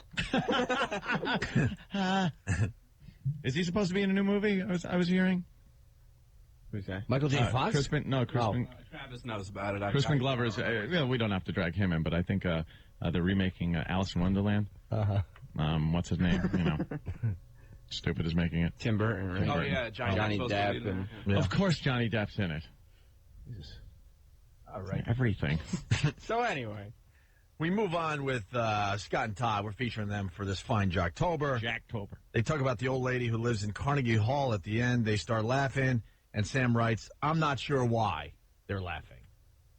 Well, look at that lady in the paper yesterday. Lives above Lincoln. Was it Lincoln? No, not Lincoln Center. Carnegie Hall. Carnegie Hall. She's 96, and they're trying to throw her out of her apartment. Because they want to develop. She's the only one that hasn't moved out. She's lived there 60 years. Come at me, I got a stun gun. You want it? She said, you give me $10 million if you want it. That's it. You know what? We can't do this. Why? No, we can't. I'm glad we hung in there because now the audio's getting good, right, Sam? Ah. Yes. Oh, Scott's phone scam. Yes. What's this about? is his benchmark bit. Yeah. Right. He likes to make prank phone calls that are definitely real. Oh, really? Yeah. Wow, Sam, really? Yes, definitely. Because, you're allowed to do those on the radio. With an endorsement from Sam like that, it's got to be real. And, I mean, you think about being on the other end of one of those calls and just, poof. Here's a Scott phone scam because this is real stuff. This is real edgy stuff. Hello. Hello. Hi. Yeah, how you doing? Good. Who's this? I'm calling about the car you got for sale. Oh, yes. Did you see it in the paper? My name is Pakwam. J-Hi? No. Don't worry about the spelling. It gets me sometimes, too, believe it or not. I carry around a little card in my pocket with the correct spelling. Anyway, what kind of car is it? I didn't get a good look at it. I was focusing it on the phone number. It's a Saab. It's a 1988 Saab. Okay, what kind of miles does she have on her? It's around 100,000. It's a little bit under, but it's an 88. You didn't roll any back, did you? Excuse me? Any miles? Oh, no. I did that on my 79 Wait, Dart. hold on. Somebody Laughing and clapping. There's an applause break in the middle of his call. Can we bring A-Rock in and just punch him in the belly? Oh, please. Because I'm so frustrated right now. I got to hit. Was that a laugh? It was like, it's like the madness never ends. And this, like, oh, God. How far back you want to go on It's this? like 3 seconds. The awful fake laugh. Yeah, I know this is Todd's phone scam. Yeah, I so know. Scott doesn't really do anything. Oh, really? He just tries to keep his teeth in his mouth. Tightens up his face all morning long. 100,000. It's a little bit under, but it's an 88. You didn't roll any back, did you? Excuse me? Any miles? Oh, no. I did that on my 79 Dart. Wait, why was he laughing at 7? Hey, 62 Rambler. I see the appeal of that. It is funny. Thanks. It's funny just to laugh at the year and make up a car. Dude, it's comedy gold every time. Why is he laughing? I suggest every time we hear 78 Dart on this show, we have to laugh. Oh, great. Just work it into your phone calls, people, because, that brings the funny. I mean, it's such an obscure car. Who would think that? Yeah, that's probably what we're... Yeah, it might be why. Yeah. Look, why don't we take a break and not play the rest of these clips? Not come back to play. We have one more, please. Was that over? No, the phone scam couldn't have been over. Oh, no. There's got to be a payoff. Wait, there's more to that? Yeah, there's a big... It's nothing without the prestige. You broke this up into 3 tracks? What's wrong with you, Sam? Not only did I break it up into 3 tracks, but I had to delete it. The thing was like 6 to 7 minutes long. Oh, my God. All right, Scott starts getting upset with this caller who definitely isn't a plant who works for the station or anything. Definitely not. All right. You ever take a driver's test, or were you like the 10th caller at a radio station? They just gave you one. I don't understand why you're asking me that. Why I'm asking you if you ever passed a driver's test? Because you don't look like you can drive. Weren't you on Route 3 earlier on today? How do you know that? Because I'm the innocent motorist you tried to have vehicular intercourse with. You cut me off on Route 3, you idiot. What? Wait a minute. No, I got your... We got to steal that. Vehicular intercourse. I like that. This hole is laughing like this is the funniest thing she's ever heard. Ever. And if you listen to the caller, this is why you could tell it's real. Because of the way he's saying, what? No. You? It's like you're not gonna be able to fake something like that. Oh, of course not. She's laughing like she's hearing Woody Allen's Moose Bitch. I mean, dude, this is making my teeth hurt. I love when the guy goes, how did you know that? It's like watching Voss do Shakespeare. Louis Beans, Louis Beans. You tried to have vehicular intercourse with. You cut me off on Route 3, you idiot. What? Wait a minute. No, I got your plate. I got your plates and your phone number. By the end of the week, I might have your house too. What are you talking about? You pulled right in front of me on Route 3, you jerk. I didn't cut any. Who is this? You pulled in front of me on Route 3 out of nowhere. Where? Right by the bridge, by the construction. Wait a minute. I was are you the jerk in the Jeep? It's a Pathfinder. Hey, wait, how did you... Why, I oughta... Something tells me this might have been improv because I don't think anybody could write "Who is this?" 40 times. Who is this? Who? Yes, just keep saying, who is this? It's great improv. When you have nothing to add, redundancy always helps. The nervous idiot salesman couldn't improv. Who is this? Right. Who is this? We got it. He just wants to get off the phone so he can make more sales calls. He doesn't want to be bothered with their shenanigans. And he can't remember the right vehicle. Hey, aren't you the guy in the 727? Right. It's a Pathfinder. Oh. And they are just all hysterical. Yeah. All right, let's continue. I mean, the prank call comes to a hilarious climax here, right? Right, Sam? Well, yeah, that's the way it goes. They bring it to the climax so you can really. I mean, these are the laughs. This was all these laughs so far. It's just build up. To a big payoff. Yeah. And I had to hit the brakes, and when I did that, some gas escaped. What? From me. Some gas? Yes. I have a gas problem because of not having a spine, and I had to have the window down, and now I got, like, pneumonia from all the cold air hitting me all the way home. I have got chills, and I can't look at Jimmy or anybody. I can't look at anyone in the room. This is... Is he trying to say that he's an amoeba?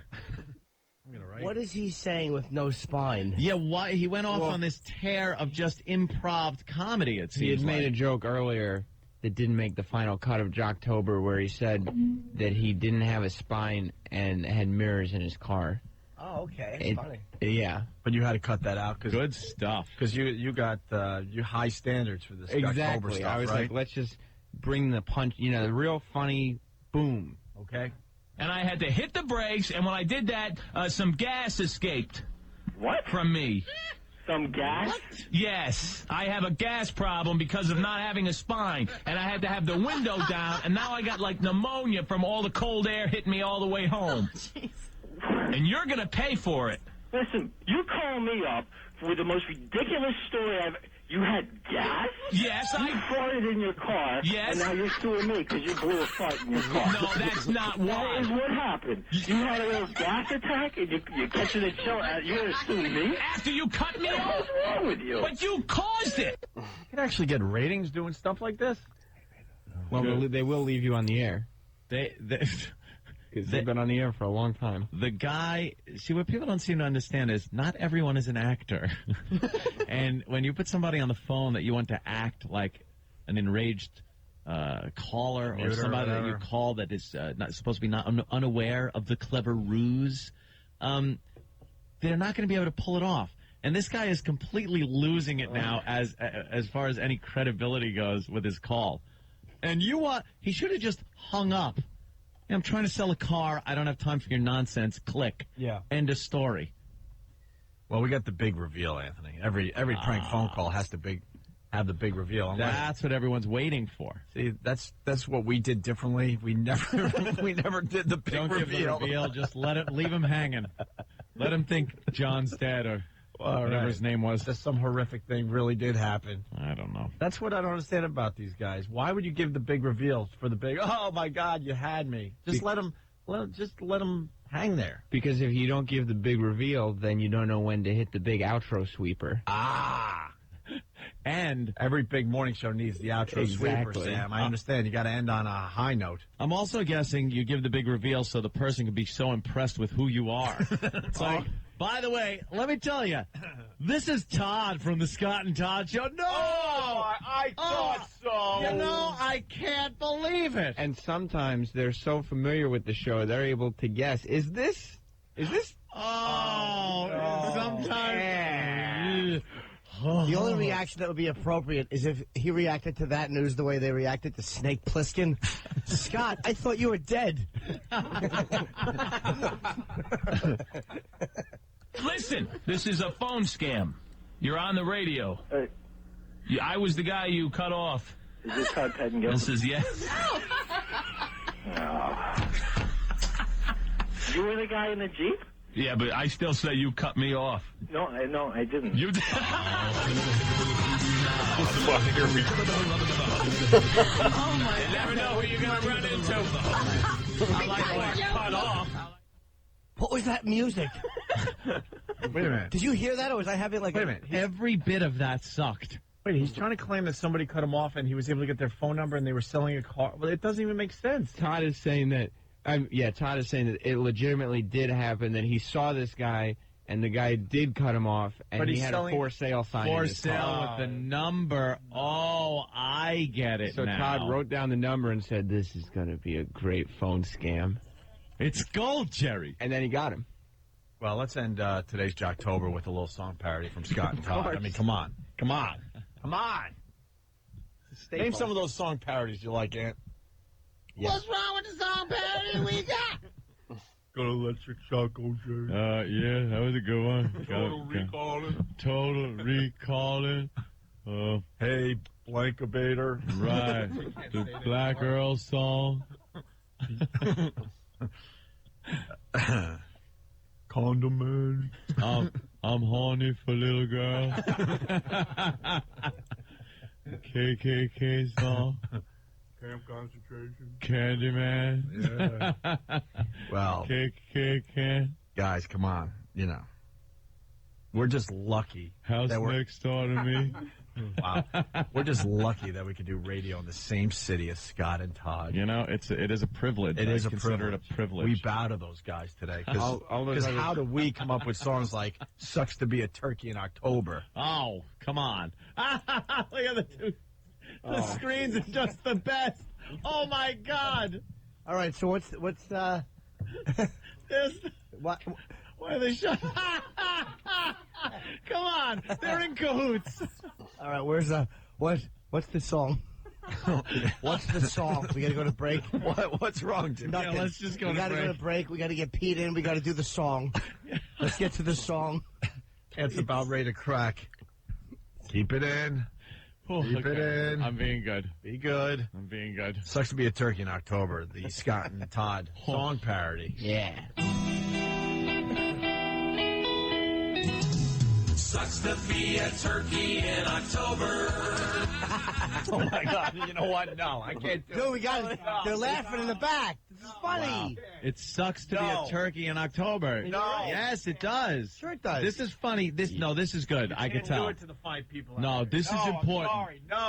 This is important. You're jealous that this is leaving all those other parody songs in the dust. But I don't understand, why are they making a Thanksgiving joke in October using Christmas music? Yeah, it's just so outrageous. They're far and above what we do, so Yes. don't even question them. Don't try to think like that. They're the longest running morning show in New York City. Yeah, Yeah. the #1 market. Willie Mays played until he's 50. Let's remember that, people. Wow.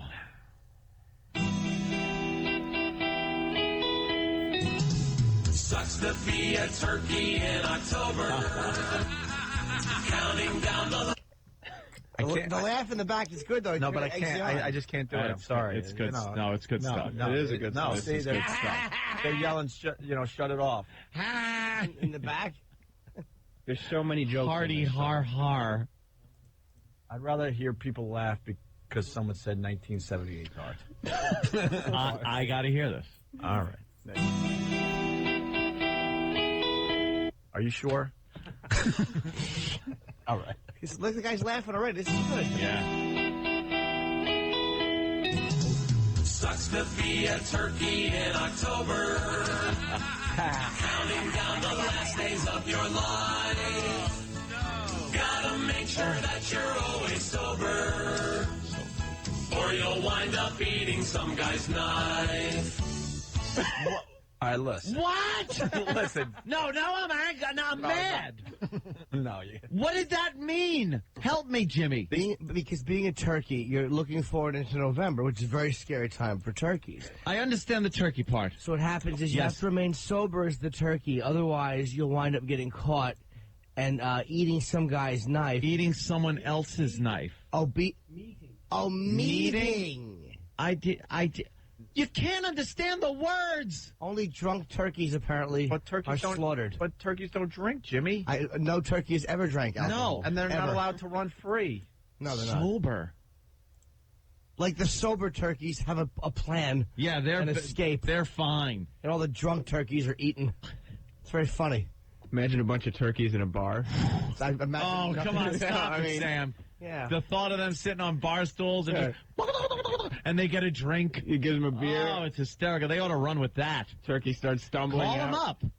Give them that idea. They'll run with it, I'm sure. And because people like when we go way inside on this show, for the people that linger longer, I know, but he's now my friend. Thank you. Oh, boy. Sucks to be a turkey in October. Listen, you can't believe this. Listen in the background.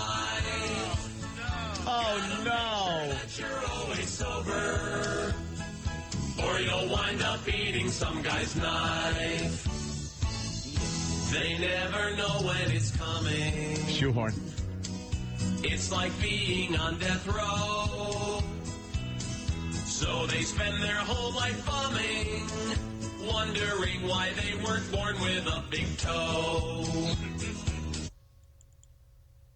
I don't get it. I don't get. Who was born with a big toe? Just get Dudley Moore? words.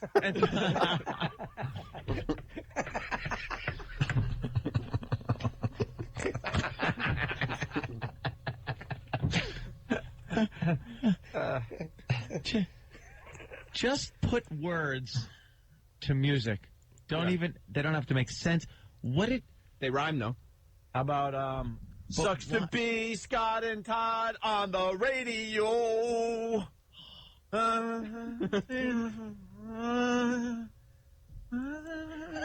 My face is tighter than a f***ing drum.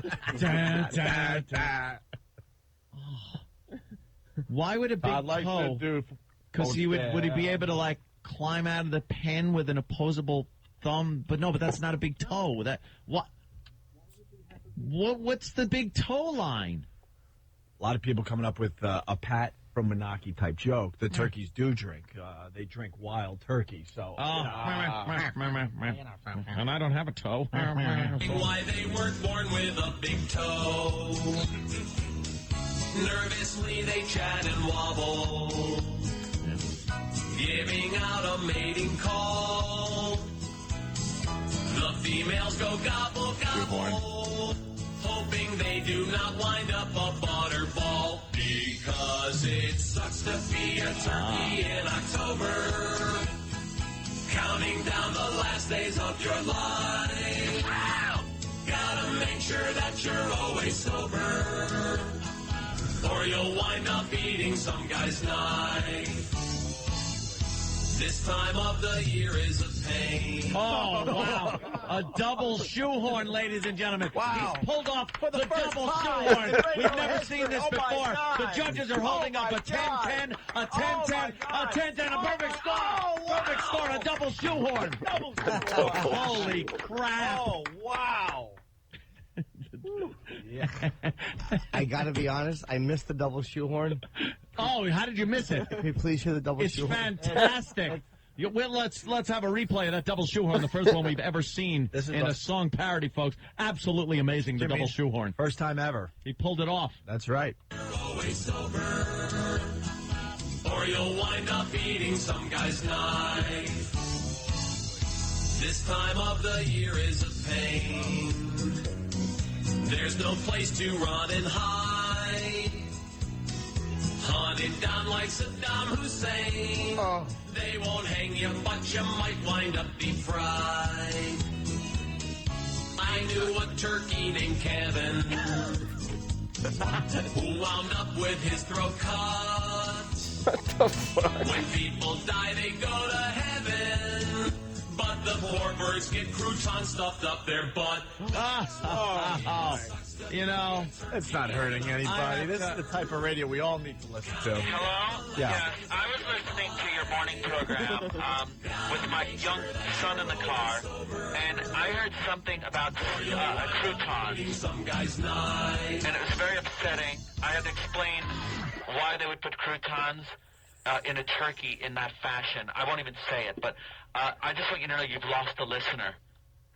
Because it's outright. If I wanted that type of Howard Stern radio.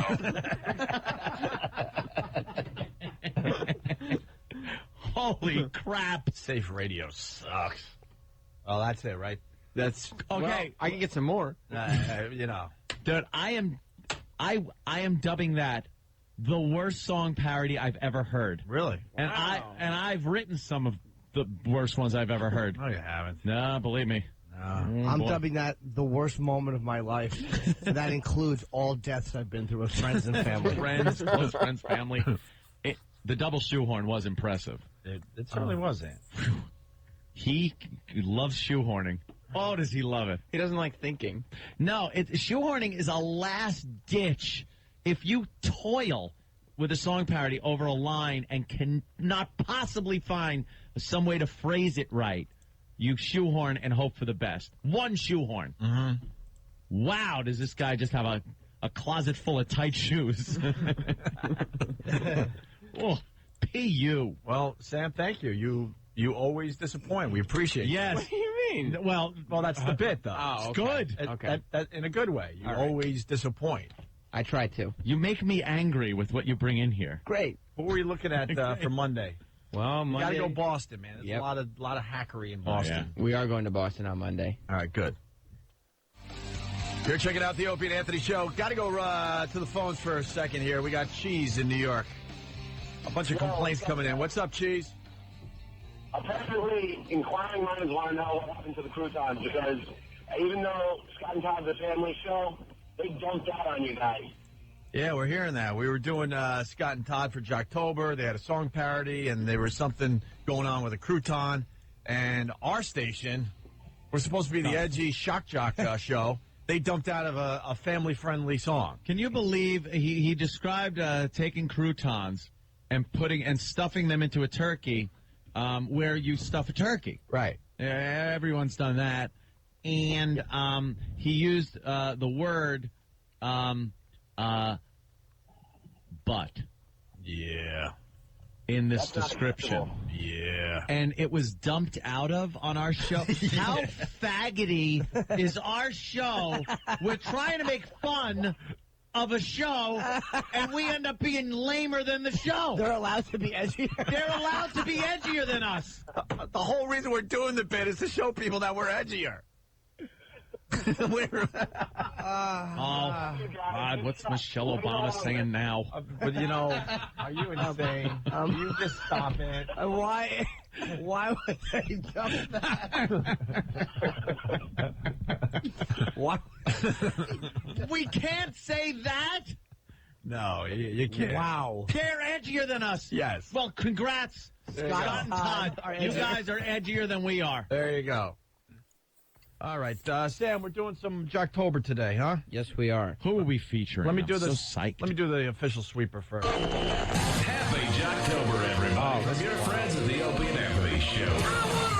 It's a celebration of hacky, pukey radio shows and DJs from across this great nation of ours. Be aware out there today. Yes. There seems to be something in the air besides the fall weather here. Oh, my God. Would you just kill yourself?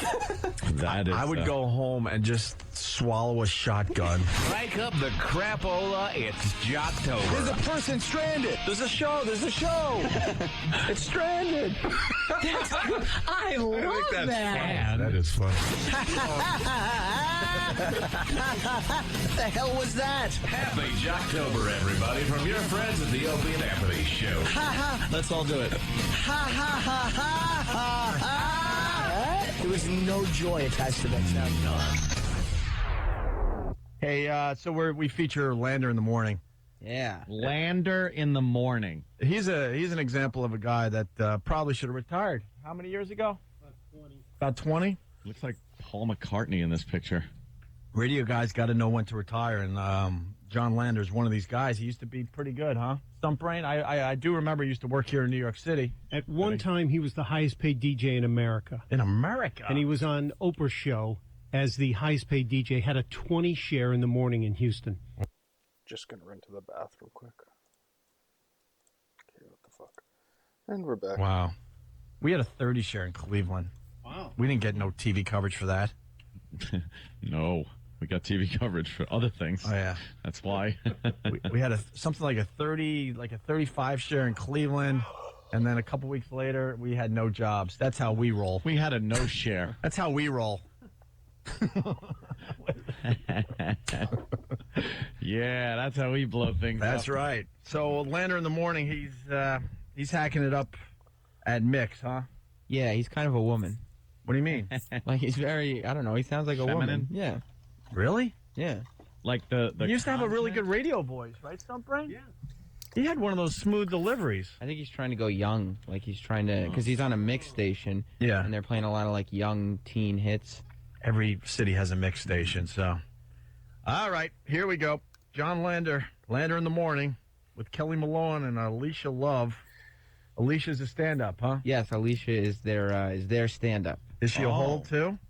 Well, I mean, you guys be the judge. I'm not here to judge. I'm just here to... All right, well, Lander wakes up in the morning with Jessica. They talk Halloween. Ooh, I like Halloween. Yeah. Do you, Sam? I love Halloween. Hi, good morning, Mixed Up. All right, first of all... Whoa. What are they? He's 60 something. Yeah. Hey. Hey, good morning. Hi. Hey. Hi, good morning, Mixed 98.5. Who's this? This is Jessica. Jessica, let's all wake up together. Let's all. Oh, jeez. All right, and let's not snap a bra strap or something here. Hey. Easy. What did that mean? Yeah, what does that mean, Sam? Because, you know, study this stuff. What does that mean? you're all stretching in the morning, go, whoa, don't stretch too much. So if she's a booby monster and she's stretching, she might pop a bra strap? Yeah, but most women don't sleep with their bras on. So Yeah. maybe they put it on their bras and then Well, they if you were stretch. if you were sleeping with John Lander, you would sleep with your bra on, your winter coat, everything. Yeah. A snowsuit. Steve from Bayshore has already got a new name for the show, Blander in the boring. Blander in the boring. Nice. And let's not snap a bra strap or something here. Hey, what's up with Jessica? That's funny. I'm on my way to work. Yeah. Oh, you sound absolutely thrilled. I am. What are you going to be for Halloween? You didn't declare. I don't think I'm going to dress up. I got a monkey costume for my son. That'll be good for him. Also known as the... Yeah.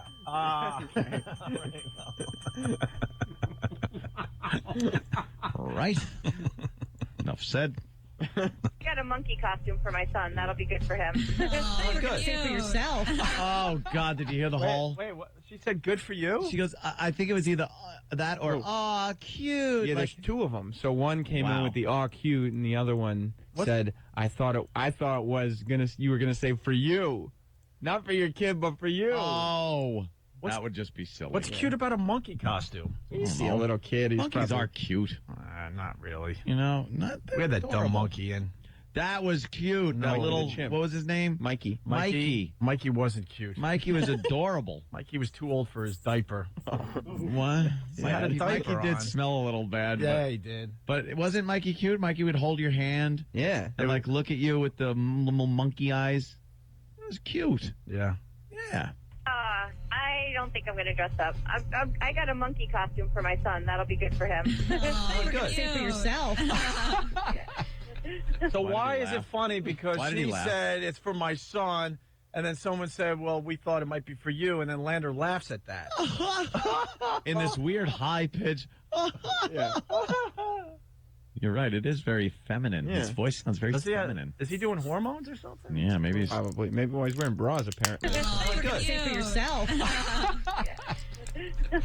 Well, I've decided I'm going to be a pimple. Oh, yeah? How do you do that? Well, I'm not going to declare. I'm not going to say yet. Are you going to be like all red and then spit white stuff out of your Well, mouth? you'll have to squeeze something. Yeah. No! Yeah, you have to. Well, I mean, you do that. I mean, right? Why is he being No! All right, I'm getting the vibe already because he was on here in New York, and he was very safe and like kind of morning zoo-ish, right? Yeah. Yeah. He's like dirty old man jock. Yeah. You're going to have to squeeze something. Yeah, you're going to have to squeeze something. Very creepy. Yes.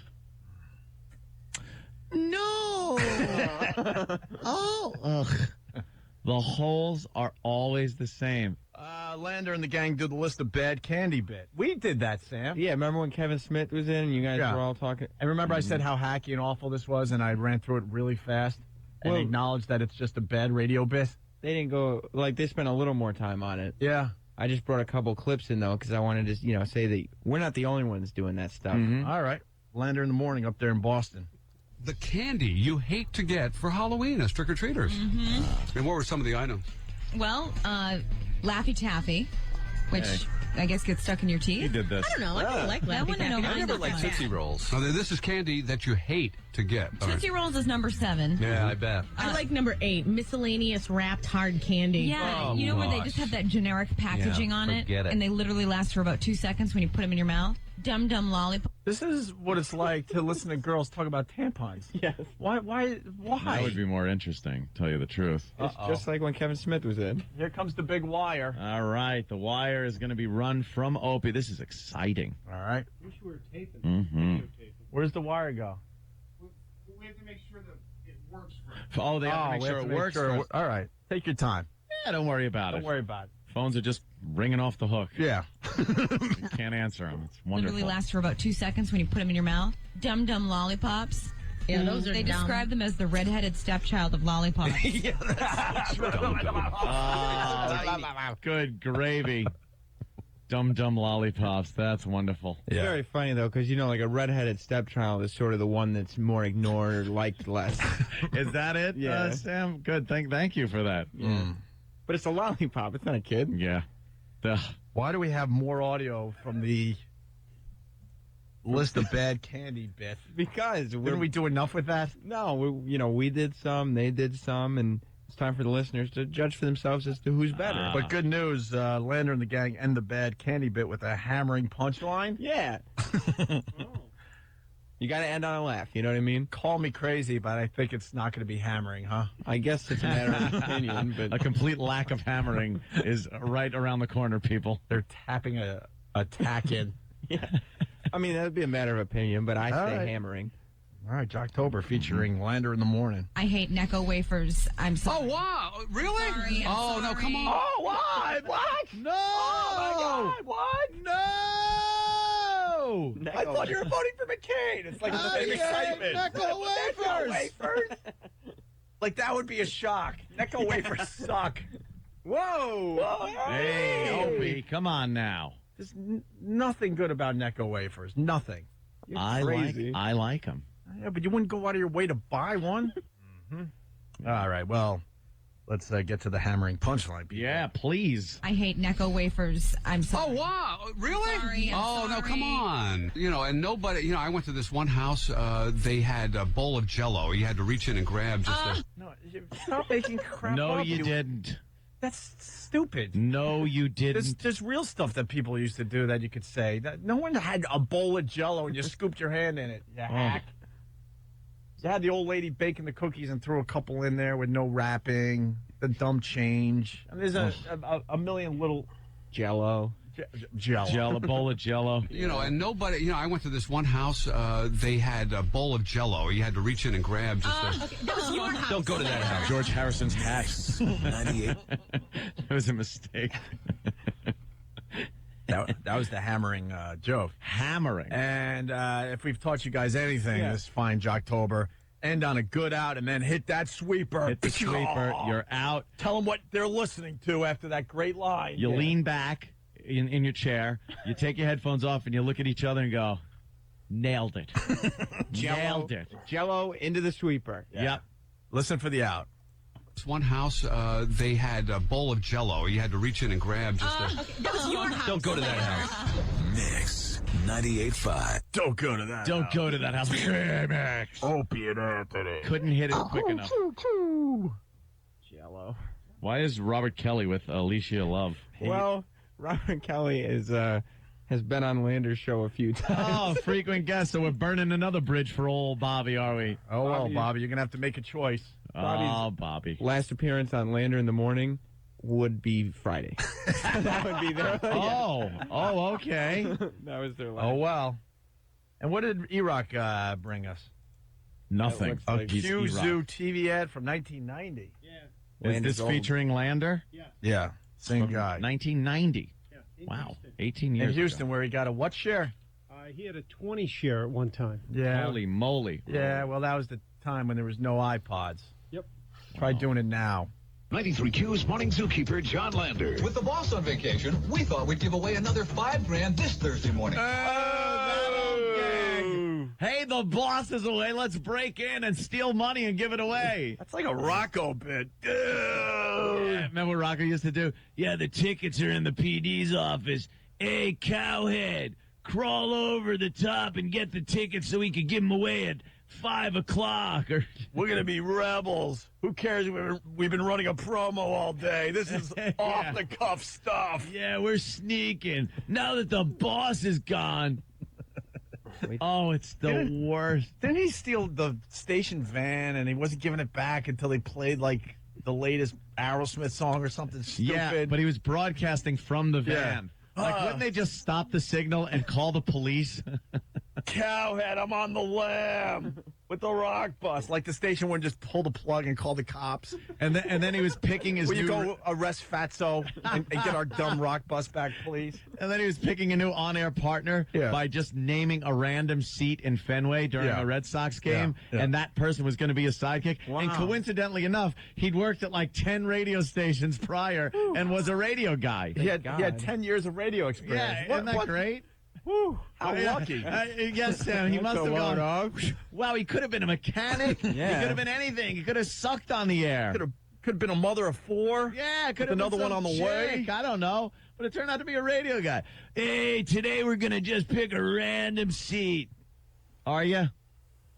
Oh, Here's the God. John Lander commercial from 1985. And then after the break, we'll have Otto from Otto and George, and we'll have more Jocktober for everybody. Yes. What can they look forward to? The phrase of the day, my God.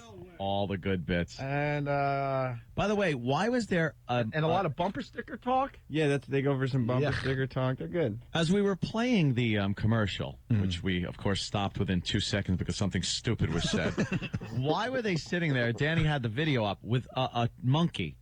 I don't know. Like Crazy. It's like the boss is away, and we're going to give away $5,000. So they're holding the money, and there's a monkey between the two of them. It's adorable. Again, I got to say, nothing cuter than a little chimp. But I didn't get it. It's 1985. That's 23 years ago. Look, the monkey came up with the money in its mouth. Oh, wow. A trained monkey. Wait till the boss gets back. Oh, is he going to be mad? Yeah. How do they film this commercial without the boss knowing? He's gone. You know, they grabbed the TV guy. Yeah, wait a minute. They had to film a whole commercial and get it on the air with the boss just gone. Gone for a long weekend of golf and taking a week strippers and wherever. All right, here we go. And wouldn't you take the money and just split it amongst yourselves? Yeah. Why would you give it away? Yeah. If you're stealing it, you're in trouble anyway. We have no boss. We haven't given any money away. No. Let's go into Maura's office and just ransack it and see if we can just find some cash laying around and give it away. Let's see how fast we're fired. When are we going to bury money in New York, by the way? Ixnay. What? Just don't want to talk about it. Not yet? No, not yet. All right. Mm-hmm. Is that a tease? Could be. Okay. We've got to get us a chimp and a hole. No, we have a really good idea, actually. Yeah, we do. All right, here's the commercial. 93Q's Morning Zookeeper, John Lander. With the boss on vacation, we thought we'd give away another $5,000 this Thursday morning. How? Piece of cake. Put your radio on 93Q. That's 92.9 FM. Listen to 7:10 Thursday morning. I'll announce the birthday in this envelope. If it matches yours, you could win $5,000. It's so easy. A monkey. But it's a little too organized for a, for a theft. For a post theft. Disposal of cash.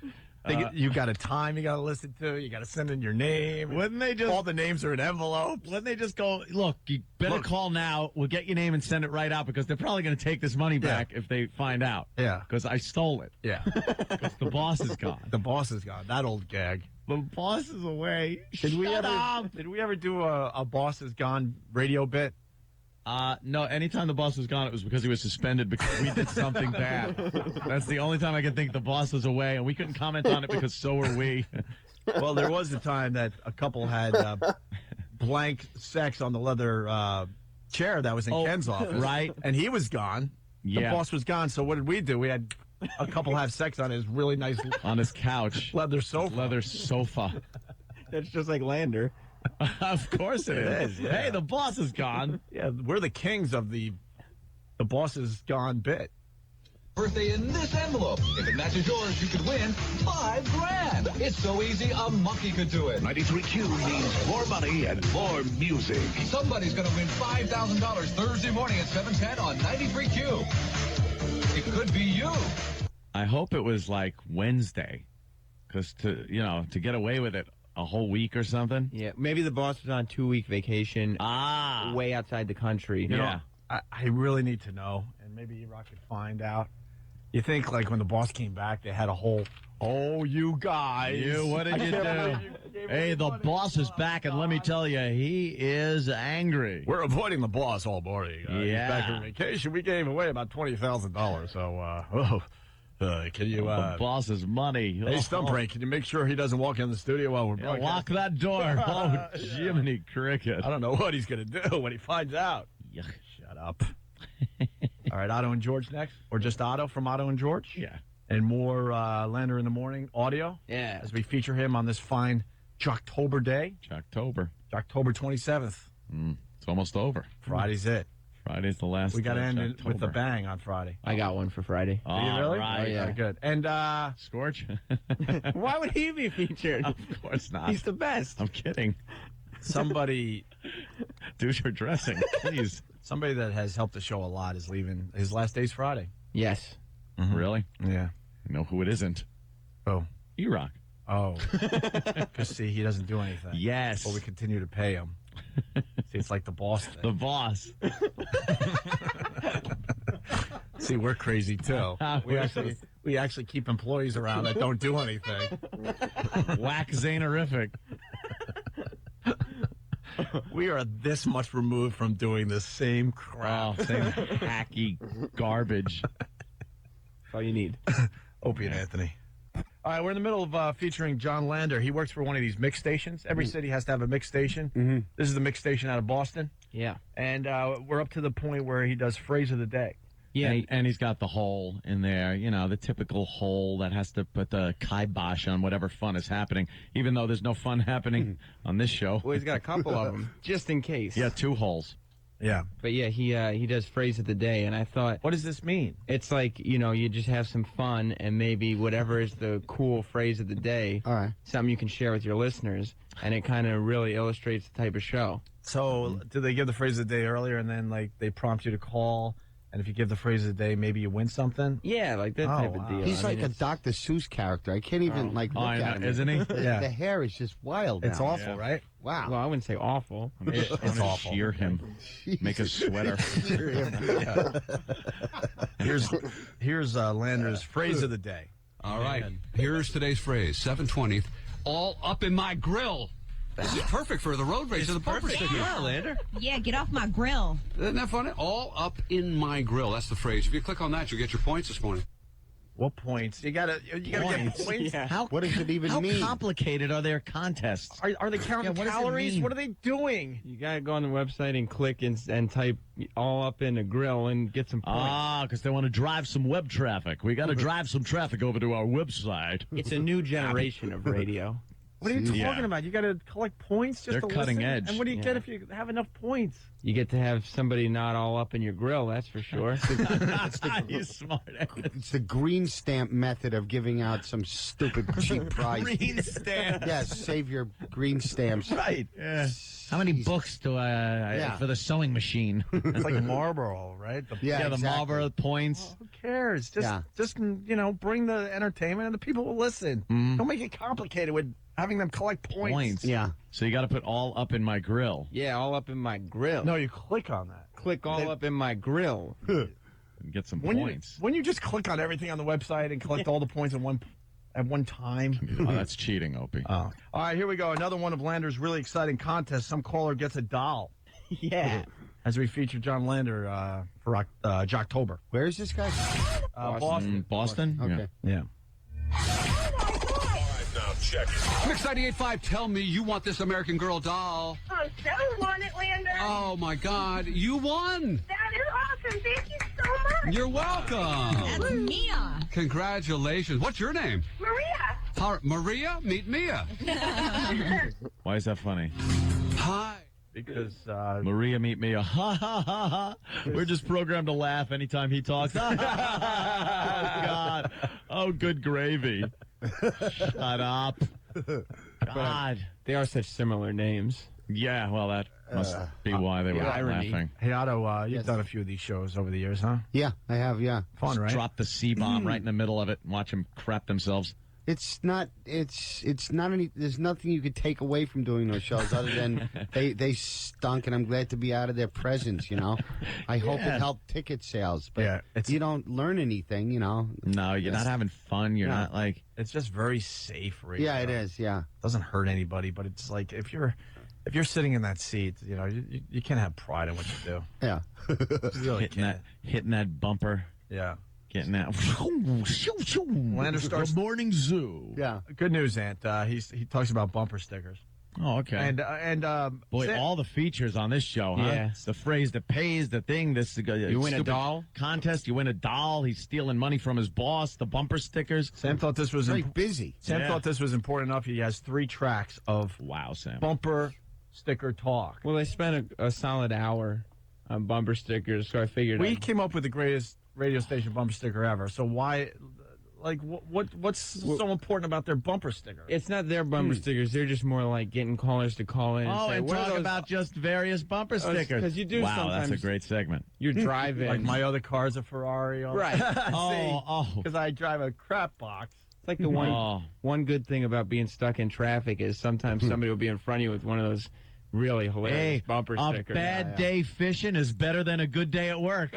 I'll tell you that much. Yeah, I'd rather push a Ford than drive a Chevy. That whole rivalry. Ooh, watch out. Ford versus Chevy. Ooh. That's heating up. It's going to end in that's a a good cage one. match somewhere. Hey, There's ask good me radio. about my grandson. Yeah. I like that one. Hey, can I him in the please? No. All right, I thought I'd ask. I saw your sticker. Why would anyone ask anyone about their grandson? Yeah. Like, who My cares? son's an honor student at blah, blah, blah school. Yeah. You barely talk to your own family members. Why would you ask about someone else's You're going to grandson? ask some old hag on the road. Right. Hey, tell me about your grandkids. Well, David is so smart and just so cute. And I want to just follow one of these old ladies all day. Just keep question asking. So what else? What else? What size shoe does your grandkids wear? Yeah. All right, enough. I'll take the sticker off. Leave me alone. How about a bumper sticker for junkies? I'd rather be tying off. Yeah, right. Just gravely inappropriate ones. All right, well, let's Nice. look. We can't possibly do as well as John Lander. He's the king of bumper sticker talk. So let's That listen there is in good here. radio. He rules. Hi, Mix 98.5. We're talking about how bumper... Why does he sound gay? He sounds a little gay. Hi. Toodles. Where's his accent? He doesn't have a Boston. He made his mark in Houston, then he came here to New Oh, York, okay. and then Drifter. Planet Houston. and then he went to Boston to kind of just fade away, I guess. Gypsy traveler. Yeah. Hi.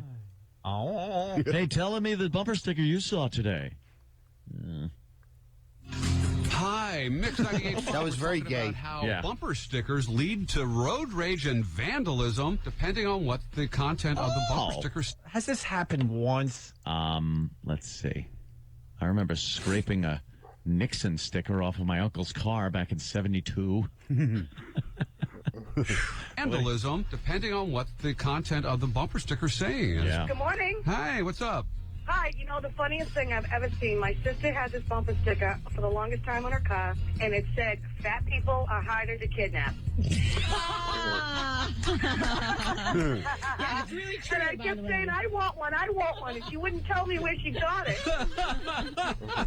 Wow, that is an authentic laugh he's got there. Yeah. That is too funny. You know what it means when someone goes, that is too funny? Yeah. It means it wasn't funny at all. You're just talking in code. Oh my God. They're having a serious conversation about bumper stickers. Yeah. Bumper stickers. Bumper stickers. Yeah, the economy's going to crap, but let's talk about bumper stickers.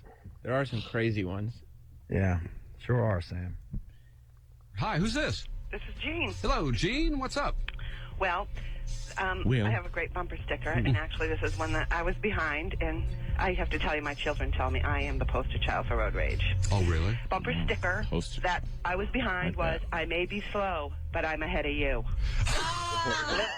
Oh, my God. No, they didn't just lose it like it's prior. Yeah. Like it's Woody Allen's Moose Bed. Yeah. Right, Jimmy? What the hell? And I'm sure she is just, when her kids are in the car, she's just so road raging. Oh, yeah. You want to see road rage? You can't even really be in the car with me. Put a hidden camera in my car so I don't even know it's there. And you will see the definition of road rage. The real road rage. The one with the epithets being tossed around. Epithets.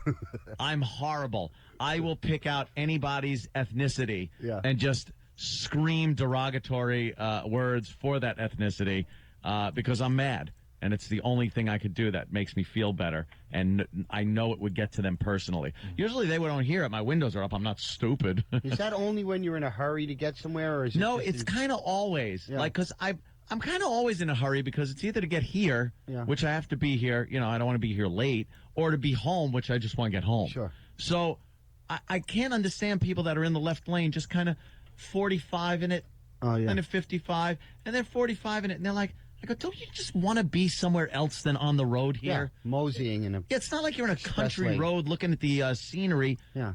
Just move. Look at the old World's Fair stuff rusting.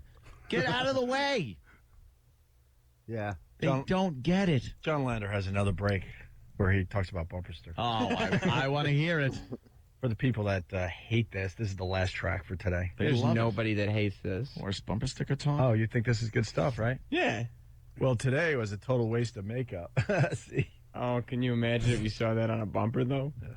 Hi, Mix. Who's this? Crystal. Hi, Crystal. I'm not sure if this really implies to road rage or not for bumper sticker, but I'm the ass that always has to speed up close enough to a car to see what it says. Well, this guy was speeding really fast on the highway, and once I get up to his car, I see that his bumper sticker says, I'm only speeding because I really have to poop.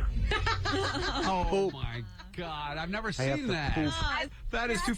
That's funny. All right, I got to run, Crystal. Uh-oh. Wasn't too funny. Uh-oh. Following your... Because that is funny. No, it's not. The other thing about Lander that you couldn't really tell from the clips, but as I was listening, he's been in radio as long as he has, and he has the worst edited phone calls ever. Oh, yeah, you can tell right there. Like It was he like, just- yeah, Chris, that is funny. I'm going to go. Yeah. Like he obviously... Let's hear that edit again, because it was like, oh, Crystal, that is so fun. That is funny. Gonna go, Crystal. Hi, Mix. Who's this? Crystal. Hi, Crystal. I'm not sure if this really implies to road rage or not for bumper sticker, but I'm the ass that always has to speed up close enough to a car to see what it says. Well, this guy was speeding really fast on the highway, and once I get up to his car, I see that his bumper sticker says, I'm only speeding because I really have to poop. Oh, my God. I've never seen that. That is too... That's funny. All right, I got to run, Crystal. Click. I got to run, Crystal. That's all edits. Oh, yeah. Got to clean up the phone calls, No right? live That's calls. what What they are you teach you, kidding? you young buck. They don't take You get in the live business. calls. I used to edit Scorch's calls. Of course you do. Hey, at least they have phone calls. Yeah, we don't have... We can laugh all we want, but we don't have phones today. 93Q's morning zookeeper, John Lander. What's that, boss? Give away he's got a monkey $15,000 with this him. Thursday morning? What a great idea. You're a genius. It's so easy to. Put your radio on 93Q. That's 92.9 FM. Listen Thursday morning at 7:10. I'll announce the birthday in this envelope. If it matches yours, you can win 15 grand. 93Q means more money and more music. Tomorrow morning at 7:10, you could win $15,000. Put your radio on 93Q tonight. Happy Jocktober, everybody, from your friends at the Opie and Anthony Show.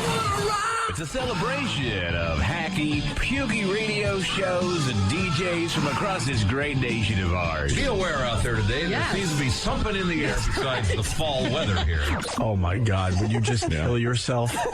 That is, I would go home and just swallow a shotgun. Crank up the crapola, it's Jocktober. There's a person stranded. There's a show. It's stranded.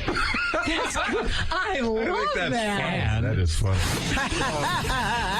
What the hell was that? Happy Jocktober, everybody, from your friends at the Opie and Anthony Show. Let's all do it. There was no joy attached to that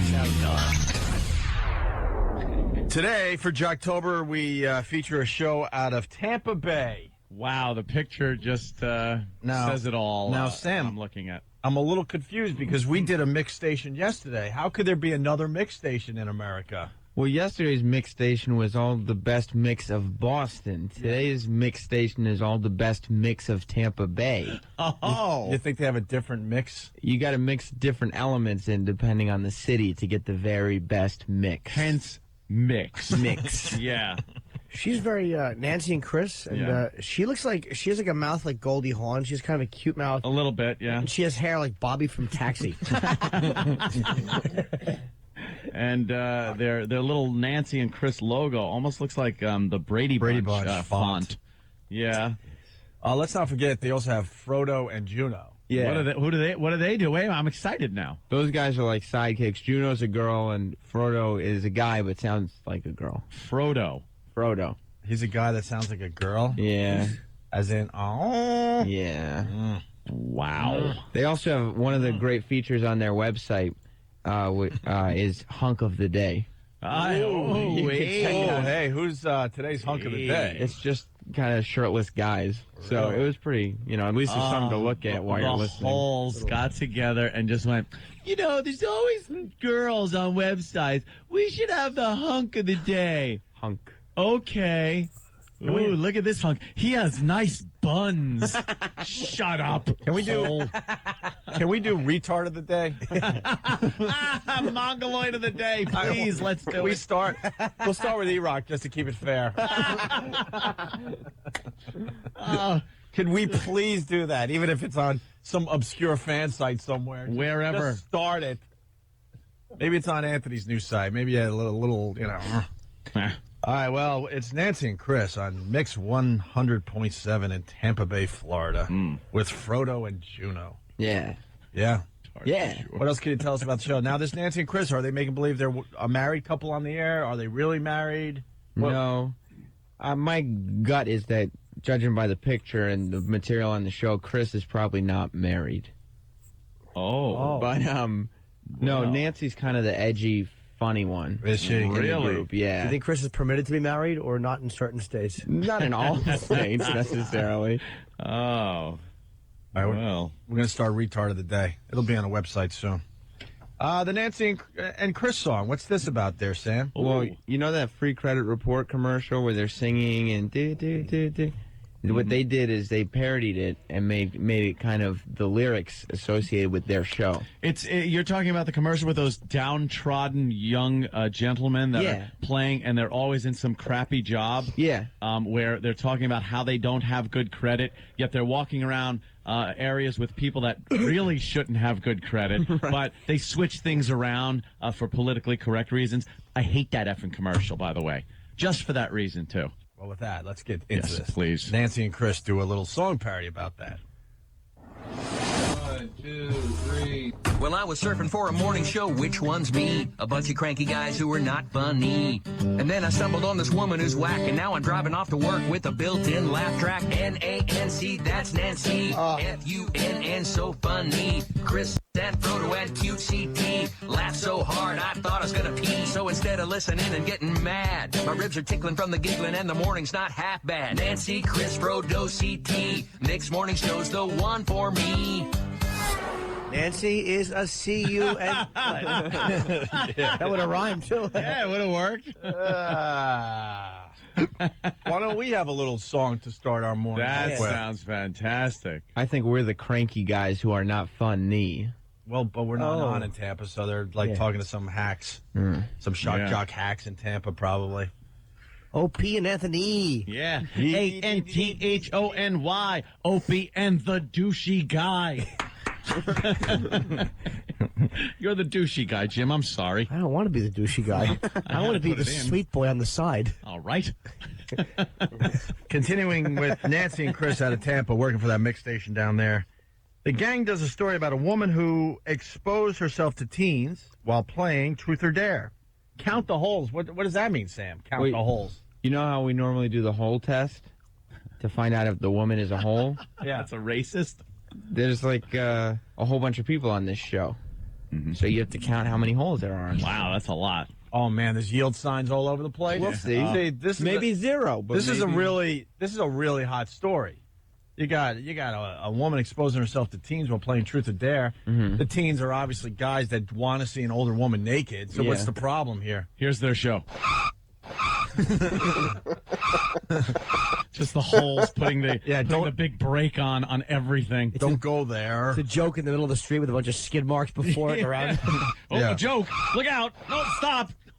Gonna get edgy here. Oh, no, we're not. That's right. We have holes to protect us from that. Dateline, Edgewater, Florida. 43-year-old woman was arrested after being seen running at a Central Florida public park naked during a risque game of Truth or Dare. The music. First thing I notice is the music. Yeah, well. What is that? Keeps you interested. Oh, thank you, Sam. Sam always knows about. You're like a student of these shows. I've It's listened very to a good. lot of them. You have, so it's like it keeps you interested. He's been Yeah. suffering All for right. these shows for over a month. Okay, it keeps you interested. Thank you. Why wouldn't you do porn music if you're going to throw a little music under it? How about what you're talking about, keeping you interested, keeping the audience interested, where you don't need some wacky piano music going on in the background? How about some Benny Hill music? Yeah. This is a really hot story. Let's see where they ruin this for everybody. Truth or Dare. Jennifer Russell of New Smyrna Beach. Smyrna. I love that. Faces charges of lewd and lascivious conduct and for showing her Smyrna. Well, she was actually, this is bad.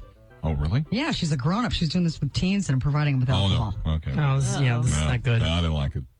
The guy doesn't like it? The guy's You're such a liar. The guy's the hole. You're such a liar. You don't like it. Well, there was 3 holes there. Yes. Because there was I get Nancy, there was Chris, and then there was some other broad in the back going, uh-oh. Wow. Nancy's the edgy one, though. She is a Don't little be edgy. confused. She's a female, but she tries to get a little edgy, and it's the guy Dude, who's stopping her. He was going to get into it. Like, they were going to get into it, and then when he found out that she was around teens, he's like, no, I don't like that. I love this, but I'm on the radio, so I can't say that. I don't like this at all. I thought they were younger. Yeah, I don't know. Oh, my goodness. Honey, could you throw my hard drive in the microwave at home if you're listening? By honey, I mean Bob. Why can't the guy take the guy role there? Every teenager wanted to see an older woman naked because you weren't really seeing the girls of your own age naked yet. No, that's not good. That's a dream come true. Some teacher or... Oh, now, not always, Opie. No, I don't go for that. No, that's inappropriate. Yeah, no. You know, come on now. Come on. Hey, they do celebrity interviews. Sam, we do celebrity interviews. Yeah, we get all kinds of celebrities. We had Ludacris on the other day. Yes, we did. I thought you were going to... Wow, all the celebrities we got. What were some of those other celebrities we had on the show? Crown Smith. Chris Jericho. Cheech and Chong. They were pretty good. Mankind. Omar from the Wire. Omar. Yeah. Here's Rob Schneider calling it. Yeah, they got Rob. Wow. They were really psyched because Rob Schneider is like a Devil Rays fan, and so they were able to get Rob Schneider on. He was in town. Wow. So they could get him on the phone. Please, God. Wow. Make them have him say, "You can do it." No, but what Chris does is he tells Rob about what he considers the funniest moment of his life. Of his life. All right. Oh, well, okay. Buckle up, people. Strap in. If you're driving, please, especially here in this area, the weather's bad. Yeah. Just pull over. Yeah. Rob Schneider. Yeah. You just don't understand. You're like a god to me. I love you, man. Why would he be a god to you? Rob Schneider. Rob Schneider should not be a god to anyone. Is a god to him. He kisses Adam Sandler's ass. The most respect I ever had for Rob Schneider was at the after party for Hugh Hefner's roast. Yeah. Where I saw Rob Schneider steal one of those 3 girls that are supposed to be Hefner's girls and just wheel out with her. Just left the club with her. Yeah. Was walking down the stairs. He's like kissing her and had his arms around her and just left. And apparently she then got fired. Well, as yeah, one you of the can't do girls. that if you're going to be one of Hef's girlfriends. But at that moment, to me, that was Rob Schneider, like, being godlike. Mm-hmm. It's like stealing a watch off a cadaver. Take one of Hef's girls. Wait, why would Rob Schneider be a god? Let's look into this. What has Rob Schneider done that someone should consider him a god? Deuce Bigelow, male gigolo. Like I said, One Anthony. and two. All right. In all those Adam Sandler movies where he goes, "You can do it." Yeah. Come on, that's godlike, right? I don't know one thing he's ever said. I don't know. I know who he is by name, and I've seen his face. I don't know one thing he's ever said. That movie where he played the chick. The hot chick. The hot chick. Yeah.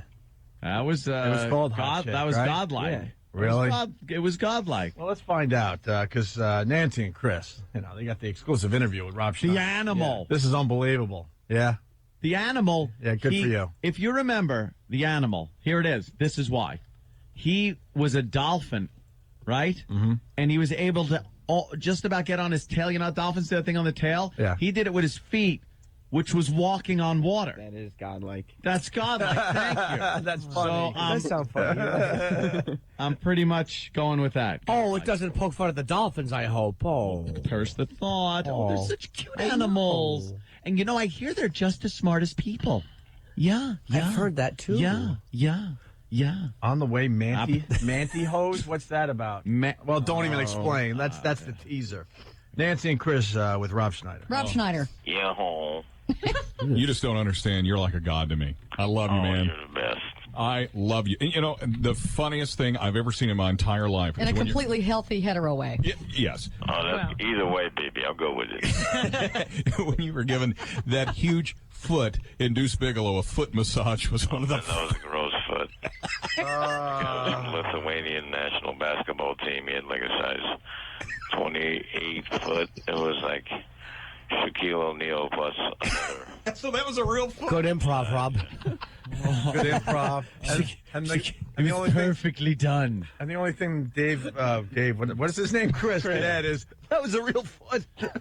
He's It was excited. the funniest thing in his life He'd ever seen. was him watching Rob Schneider massage a big foot in a movie. But can you imagine if, like, you were a gigolo and you Right. just like you were trying to meet some girls, Uh-huh. and then all of a sudden this woman with massive feet, Gosh. and you had to massage them. Golly. Oh, boy. Oh, Jiminy Cricket. Yeah, that's Sam. Now that you've pointed it out to me. But It was the greatest moment of his life. Yes. Did he say the greatest moment of his life or He the said funniest moment? Funniest or greatest? The funniest thing he's ever seen in Funniest his thing life. he's ever Wow. seen. Wow. And by the way, Rob, and he's like, yeah, it was a big foot. It was like Shaquille O'Neal plus. And he just ran out of steam on the Yeah. front. Plus something, an inch. Plus something. Plus a couple Which would make it bigger. Yeah. cocktail franks, I guess. All right. All right. One more clip from Nancy and Chris before maybe we just do no more today. What? Although on the way we could get into the mantyhose. I gotta know what mantyhose I can only imagine. Hey guys, the naked cowboy gets arrested. Nancy makes a hilarious underpants joke. Yeah, she kind of goes, you know how we try to find a different angle to go with the news story to make it funny? Well, she does it the same thing. Nice. Except what she does is take a funny story and she makes it news. All right. Well, here's the naked cowboy thing with Nancy making a really hilarious underpants joke. New York City's famous naked cowboy was due in a San Francisco court yesterday. He was arrested in San Francisco for singing in his underpants. Now, what I mean by that is that he's wearing underpants while he's singing. He's not holding up a pair of his own underpants and singing into them. Thank you for clearing that up. Oh, God, that's funny because... Instead of a microphone. Right, well, they wouldn't arrest you for that. They wouldn't be able to hear you. They'd probably just say you're muffled. Yeah, you're singing into underwear. Yeah. You're not under arrest. Don't worry. I hope she's arrested for singing into a hanky that has chloroform on it. Like The Vanishing. She wakes up in a coffin somewhere. Jeff Bridges laughing. Wow. Oh, she's good. Yeah. So what can I tell you, Sam? She's good. Sometimes you got to give it to these guys. I would you send do. it, I would send them an application. Maybe I will. We're holding you back. You should be on the Nancy and Chris show, my friend. I could be the next Frodo. Who's Frodo? Have we even heard from him Did yet? we hear from him at all? What does he do? You'll hear from him. He's on After here. the break? Yeah. All right, after the break, we'll continue with Jocktober with the Nancy and Chris show. They're on one of the many, many, many, many mix stations across America. The mix station out of Tampa Bay. Same logo and everything as all the other mix stations. Of course. I don't want to continue with them. All right, maybe we won't. Opie and Anthony. Got to get right back into Jocktober. We love this bit. Focusing the light on our industry. Are we part of this industry yet? Yeah, unfortunately. We are, right? Yeah. Well, today we're looking at a show called Nancy and Chris out of Tampa Bay, Florida. They're on one of those mix stations. Every town has a mix station. Yeah. Nothing special. Nancy and Chris with Frodo and Juno. Yeah. And on the way, we get to find out what the Mandy Hose is all about. Mandy Hose. We're learning more about Nancy, and wow. Wow. Gotta love Nancy. Nancy likes her drink. Likes getting her drink on. She likes to get her drink on. Yes. What site is this from? She tried out to be Kelly on Regis and Kelly. I guess so. When Kathy Lee left, they were flying in broads from all over America, and this Nancy broad was flown in, but she didn't get the gig. What's that I smell on your breath? Is that rum or whiskey? Apparently, let's see. Nancy had a couple of incidents. She pleaded no contest to charges of driving under the influence after she drove off Interstate 275 into a road construction area. She registered a blood alcohol content of 0.183%. More than twice the level at which a driver is presumed impaired. Wait, how effed up are you with a .183? Like 0.9, they'll get you, right? Yeah, it's double, right? Yeah. I mean 0.09. Excuse me. Well, that was back in 2002, so apparently she learned her lesson. On May 31st, 2004, she was cited for careless driving, leaving the scene of an accident in St. Petersburg, in which she left the scene and initially denied her involvement at the collision, blaming her sister. Police report said the investigating officer could smell alcohol on her breath, but Alexander said she had a glass of wine after the incident because she was scared. Oh, she's got the worst excuses. Yeah. Where did she have the glass of wine? On the shoulder of the road? Yeah. What if she was wearing one of those wine hats, but it was like a beer hat with wine glasses? I sipped it after the accident. Oh, well, she likes her beverage, perhaps. Can you get out of stuff like that by saying it? If you could run away from the accident and then say, hey, I went to a bar because I was freaked out. If your sister's sober and wants to vouch that she was driving, what's a cop going to do? But there are ways for drunk driving where they've actually outlawed the defense in certain places where you could, if a guy tested a certain blood alcohol level, because the alcohol takes a while to get through your system, they would say, no, he drank that at a certain amount of hours before. There was some slick thing defense lawyers were using. I'm giving it a terrible explanation. Really? Yeah, but they said you're no longer allowed to use that. All right. Well, that was not helpful at all to anyone. That's all right, though. We're going to get right back to the audio. Nancy and Chris, our featured show for this fine Jocktober this bit play out 28th, 2008. See, I said Jocktober 28th. Yeah. It's almost done. Yeah. We did the Naked Cowboy. I don't even remember. We did, right? Yeah, it made an underpants joke. It was very funny. Yeah, it was really good. Very funny. It really wasn't memorable. The gang talks to Frodo. Finally, we get to hear who Frodo is, Ant. Yeah. About his housewarming gifts. What? He moved into a house recently? Well, that's kind of the gag. He didn't move into a house. He's just throwing a housewarming party to get some gifts. Don't give away his jokes. Crazy. This guy's, what are you doing? This guy's good. Nancy once again displays her undying wit. Yes. You're the worst. Her undying wit. More audio of Nancy and Chris.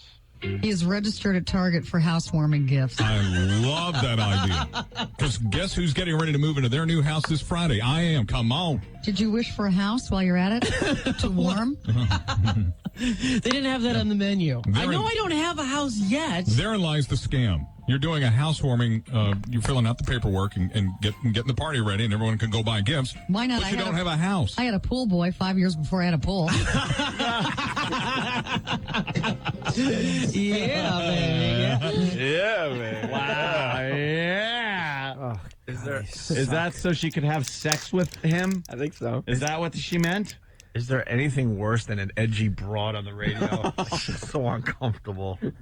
I had a pool boy 5 years before I had a pool. Was she Lou Costello?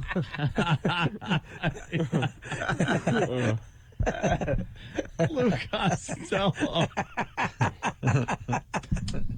Oh, poor Lou. Fill it in. Fill it in, Abbott. The kid He's swimming face. He's doing the dead man float. Dead boy float. Well, that was some undying wit. You were right, Sam. Yeah, the pool boy thing. Yeah, it was terrific. She really, well, at least she's trying. Yeah. Oh, yeah. The other guy is like Captain Obvious. He's a hole. He just loves Rob Schneider movies. Like we that's got all. what Frodo was doing, but just in case Chris had to make sure. That's the You scam. see what he's doing is. Yeah, I know.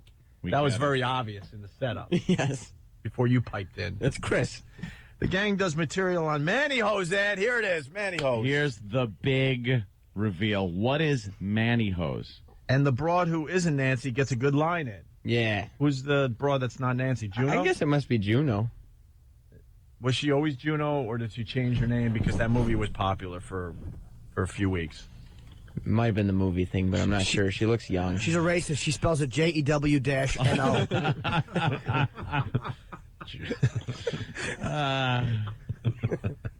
It's apparently some new fashion thing that's sweeping Australia. Mm-hmm. They're called mantyhose. I love Mantyhose. Why the Batman? Why the Batman? What? Why the Batman thing? I don't know. I was listening and I was trying to figure it out, and I don't know. I think I know. Yeah. Because Batman wore leggings. Maybe it's to imply that they're the same things that Batman wore. Oh. It's apparently some new fashion thing that's sweeping Australia. They're called mantyhose. I love that. I'm only sorry. Mantyhose? Mantyhose. That's Yes. awesome. They're pantyhose for men. Well, if women don't like wearing pantyhose, then why would a man wear them? Everyone from truck drivers to cowboys are wearing To them. rapists, to bank robbers over their face. Yeah, what the hell is... Truck drivers aren't wearing them. No, they're not. It's just something she made up. No. Right. Everyone's from trannies to other trannies. Who's wearing mantyhose? It's not sweeping. It's not sweeping No. any country. Why would anybody wear mantyhose? Unless you cut the front out. Truck drivers to cowboys are wearing them. Oh my God, there's something wrong. You'll never catch me wearing pantyhose. No. Oh, really? You never catch them, anyway. Yeah. I wear thigh highs all the time. Easier access for gentlemen. Probably wearing them as he says that. He's got to ruin them by cutting the back out with scissors. He cuts the back panel out.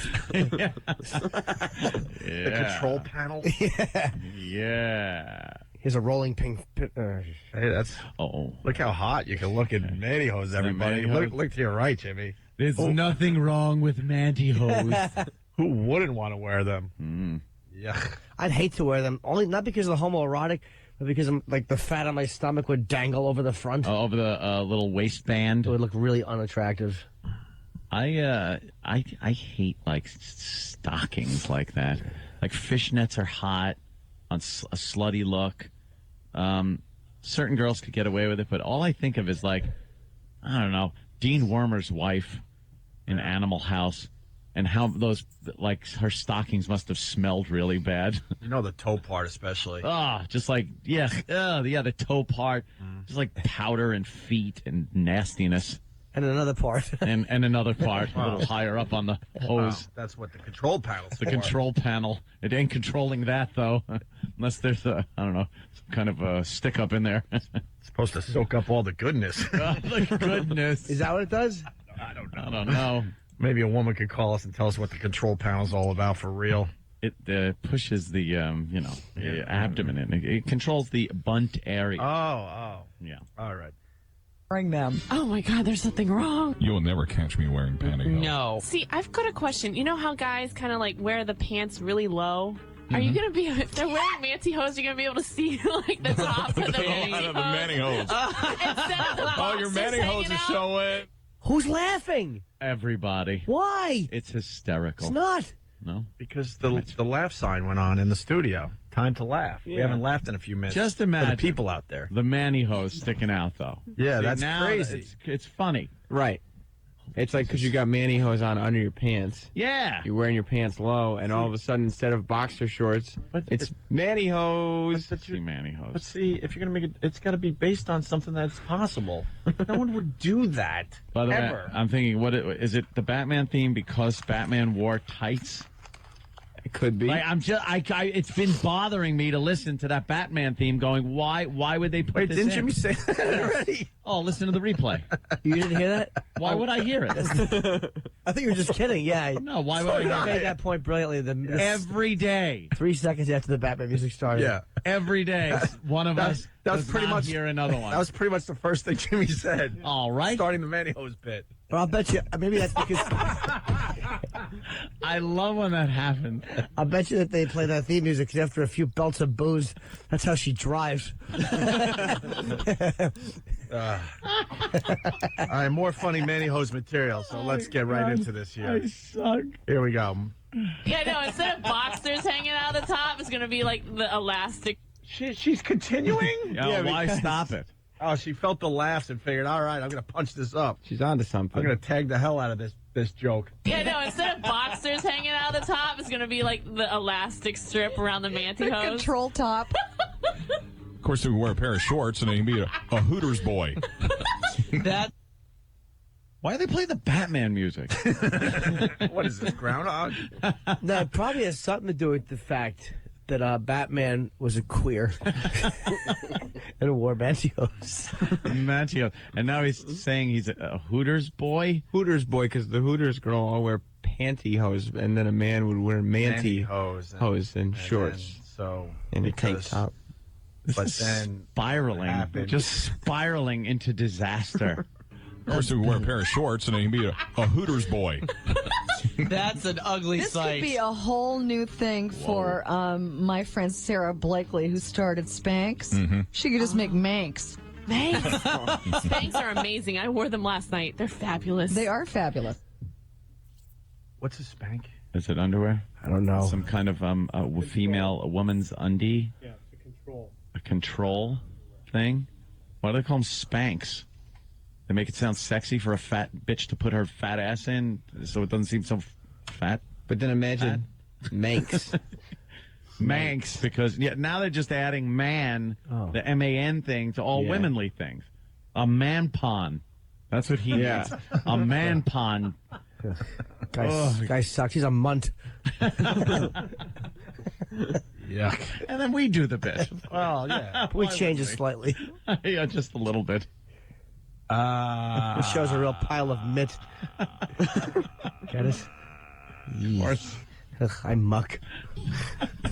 We're going to stop Jocktober right there because we can't. No more. Nancy and Chris, we're done with them out of Tampa. Today's featured show for Jocktober 28th. Hey, Okay, that's it for tonight. Thank you for watching. Take care. Have a great one.